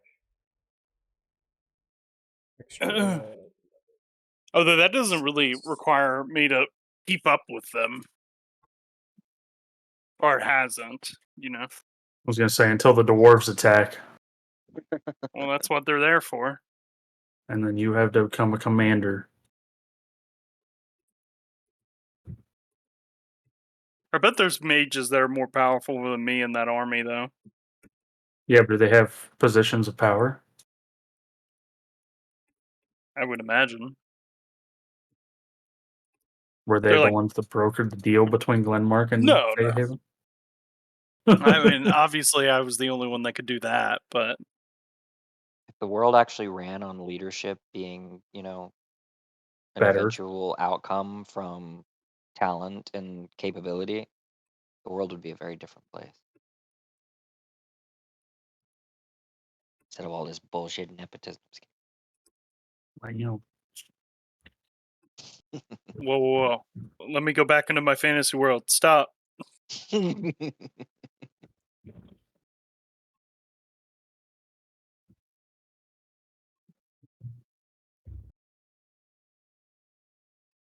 $585. God, that cracked me up. I wish Lucar acted like that all the time when he walked into Captain Morgan. he probably does. We just never seen him interact with Captain Morgan since the event. No, that man grumble doesn't say anything to us. That's because our lives fucking suck. I mean, speak know, for yourself. I love my dude. life. I love my life. It's just it's just falling face first from one bullshit into the next. Is there 12 months in the calendar that you have, Michael? Yeah. What's Thenador? Like what month would that, or how do you say that? Is that Therendor? The month we're in now? What month would that be on our calendar? The equivalence of Therendor would be February, March hybrid. Okay. Yeah, you're on the cusp. Okay. You are literally on the cusp of spring. Literally, the next month, which is the Erie, technically is fitting that March April vibe, and so that's literally when things are going to start happening. On the 19th of Erie is the Cretaceous Day, and then they have the Festival of Rain the 22nd, because the Festival of Rain is kind of a dedication towards planting of the first seeds. So they kind of go through a whole festival where they're kind of uniting towards rain, how it gives life, right? Gives hope, gives our crops, and all that sort of thing. And then the Creationist Day is a kind of an odd tradition. It's kind of like where people that are religious, they form themselves to deities and such, and they look towards their deities during this day and their own traditions of worship. So they go say thank you, Pelor, thank you, for so much for everything you did to have the world created around us, right? So if you're a cleric, and let's say you, Erwin, right, as a cleric, you would look towards Saloon, right, and you would look towards them and you would pray to them during this day for all that they did during the periods of creation that formed this world around you. That makes sense? Yes. Yeah, I keep seeing these holidays for the Talthars. I'm like, I guess they're not going to celebrate those now. I mean, they still exist. Yeah. Yeah. All right, and then you have 350. You're doing Beskar, right? Yeah, Beskar from the mines. Okay. And then 2, and then what was for the House of Bounty? Oh, didn't you need was it monstrosities? Yeah, you need your goop, right? Oh, flask of goop. So yeah. Okay. Thanos needs those for his potions. Man, I bought a bunch now, but yeah, I mean, can't go wrong with flasks for fixing exhaustion with all of her gifts. All right, so I put it into the description of the ill-fated sheet. I think that'd be pretty good. I'll just keep it there for my notes because I usually just add to this. I found it within my journal tab. I had to pull it back into the world. So it's just kind of like this running tab of the structures and stuff like that. So I'll keep it in a place that you can see it within the inventory because inventory shows your structures as well. Or it's easy just to click them and they drop down with what they do. So you have 250, obviously bonus thorn stems. So you took 100 of those, right, Erwin? And then 350 common palace best for scrap, 350 common pillar for and hide, and 140 common flask of goop. Remember, you have a guild formed, which means you can recover these whenever you want. Okay? And so I'll leave them as a running tab here in the description, and then just kind of letting them sit there before I completely add them into the inventory. Or I guess what I can do, if you wish, I could just add these in to the loot of this, the character sheet, the ill-fated sheet every time. That that work? probably makes the most sense. Okay. That probably makes the most sense because that's. Can we build a macro? We probably can. Actually, End of day macro. You probably could. can. The issue with that would be because we go forward in time and it changes the day and we also set the time. It could become a little bit difficult if there was a breakage of that, and it could create basically an error. I'd rather would manually do it, not have a module handle it, just to be safe, so it doesn't add too much or too little. Because if you lose track, you lose track completely. You're done at that point. Yeah. We have so much Beskar. Yeah, I was looking. I'm like, for making the stuff we need to make, it barely need 10% of what we have, which is awesome. Yeah. I also haven't done I haven't done the calculations on the potion of energies, but we should be able to start making those soon. Which is what the mysterious flesh is for. Yeah, you should have plenty of those. Yeah. I think you only need to find.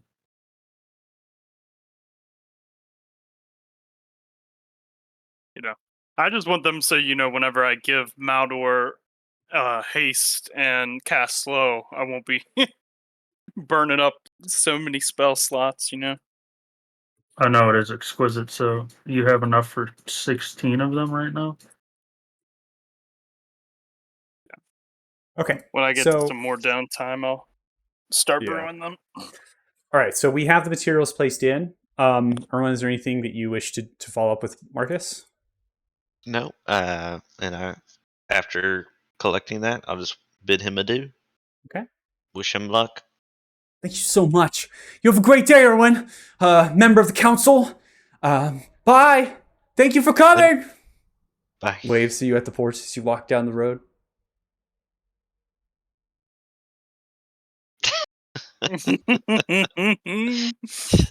God, thank God I wasn't there. Bye. Oh, bye. You're already like literally hundreds of feet away. Yeah. Yells at you. Okay. So I would play later, but I do have to set up the world for the next game. Yep. We are at our time, and this actually is a good maybe a little bit of a good stopping point because it does give you a chance 4 days worth of stuff. And so what I'll post in the downtime chat of Discord, and if you all want to come up with 4 days worth of stuff, you can put that in there. I know there's crafting of Beskar, the Deuce you said, and stuff like that. So maybe make like an itemized thing that you want to do in the 4 days, like what you're doing on each of those days, and kind of put that into the downtime. And then I'll have that ready to go at the start of the session.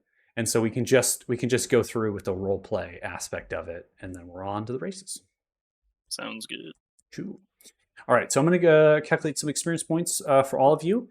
And while I'm doing that, we might want to talk about Thanksgiving-ish, Turkey Day on the Saturday. I didn't have anybody really come back that said they couldn't play, so I think we're good to go, right?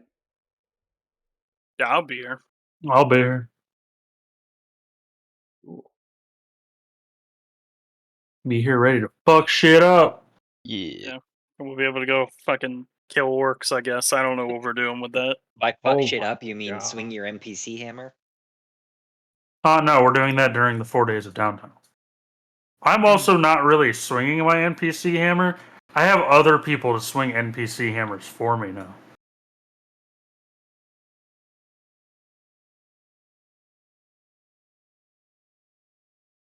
You see, that's really what my evil arc is for, is so that way I can get an army of NPCs. Isn't that why we spent like hundreds of thousands of gold to have an army?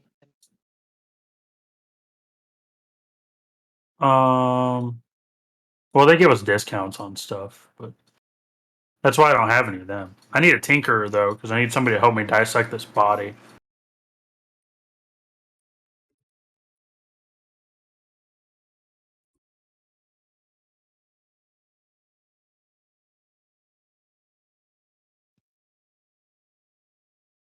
Do we have an explorer shop as one of our 4 shops? What are our 4 shops? I think we have a general shop somewhere. What are you after?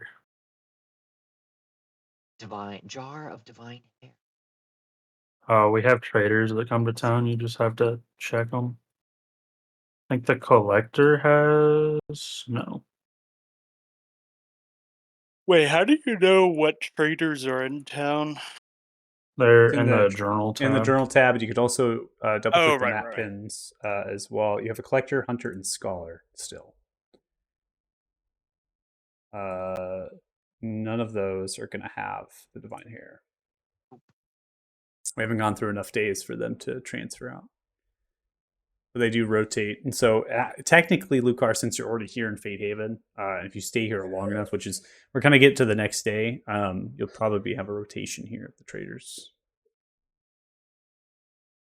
Let's see. So I think I have it set.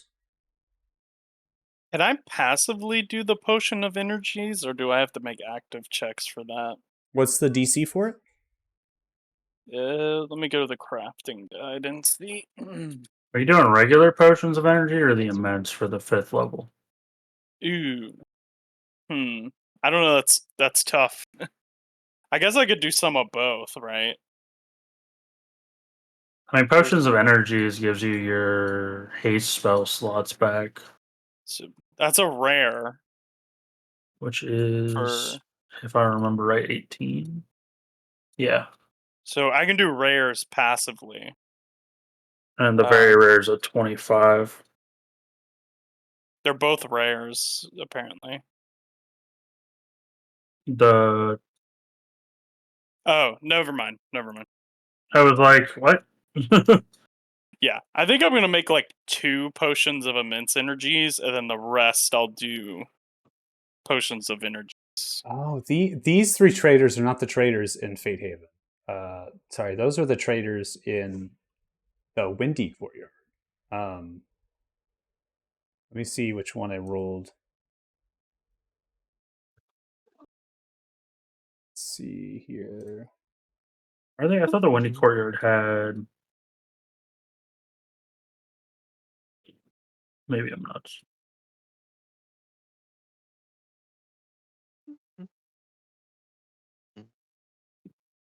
Windy Courtyard needs to have a tinker. He.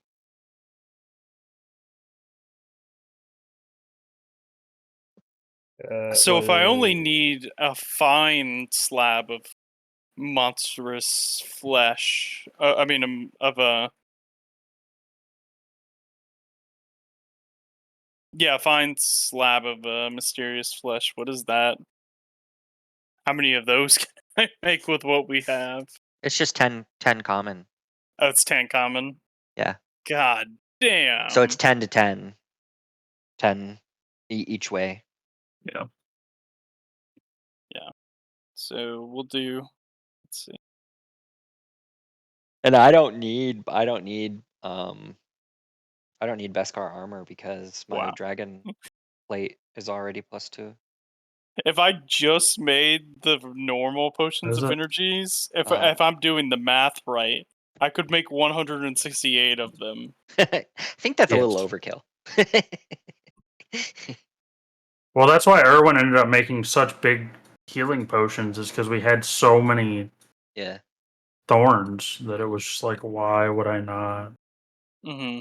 Okay, so I put the experience points in chat. For a lot of you besides Erwin, you have 344 experience each, but you put you at 87,012 experience total.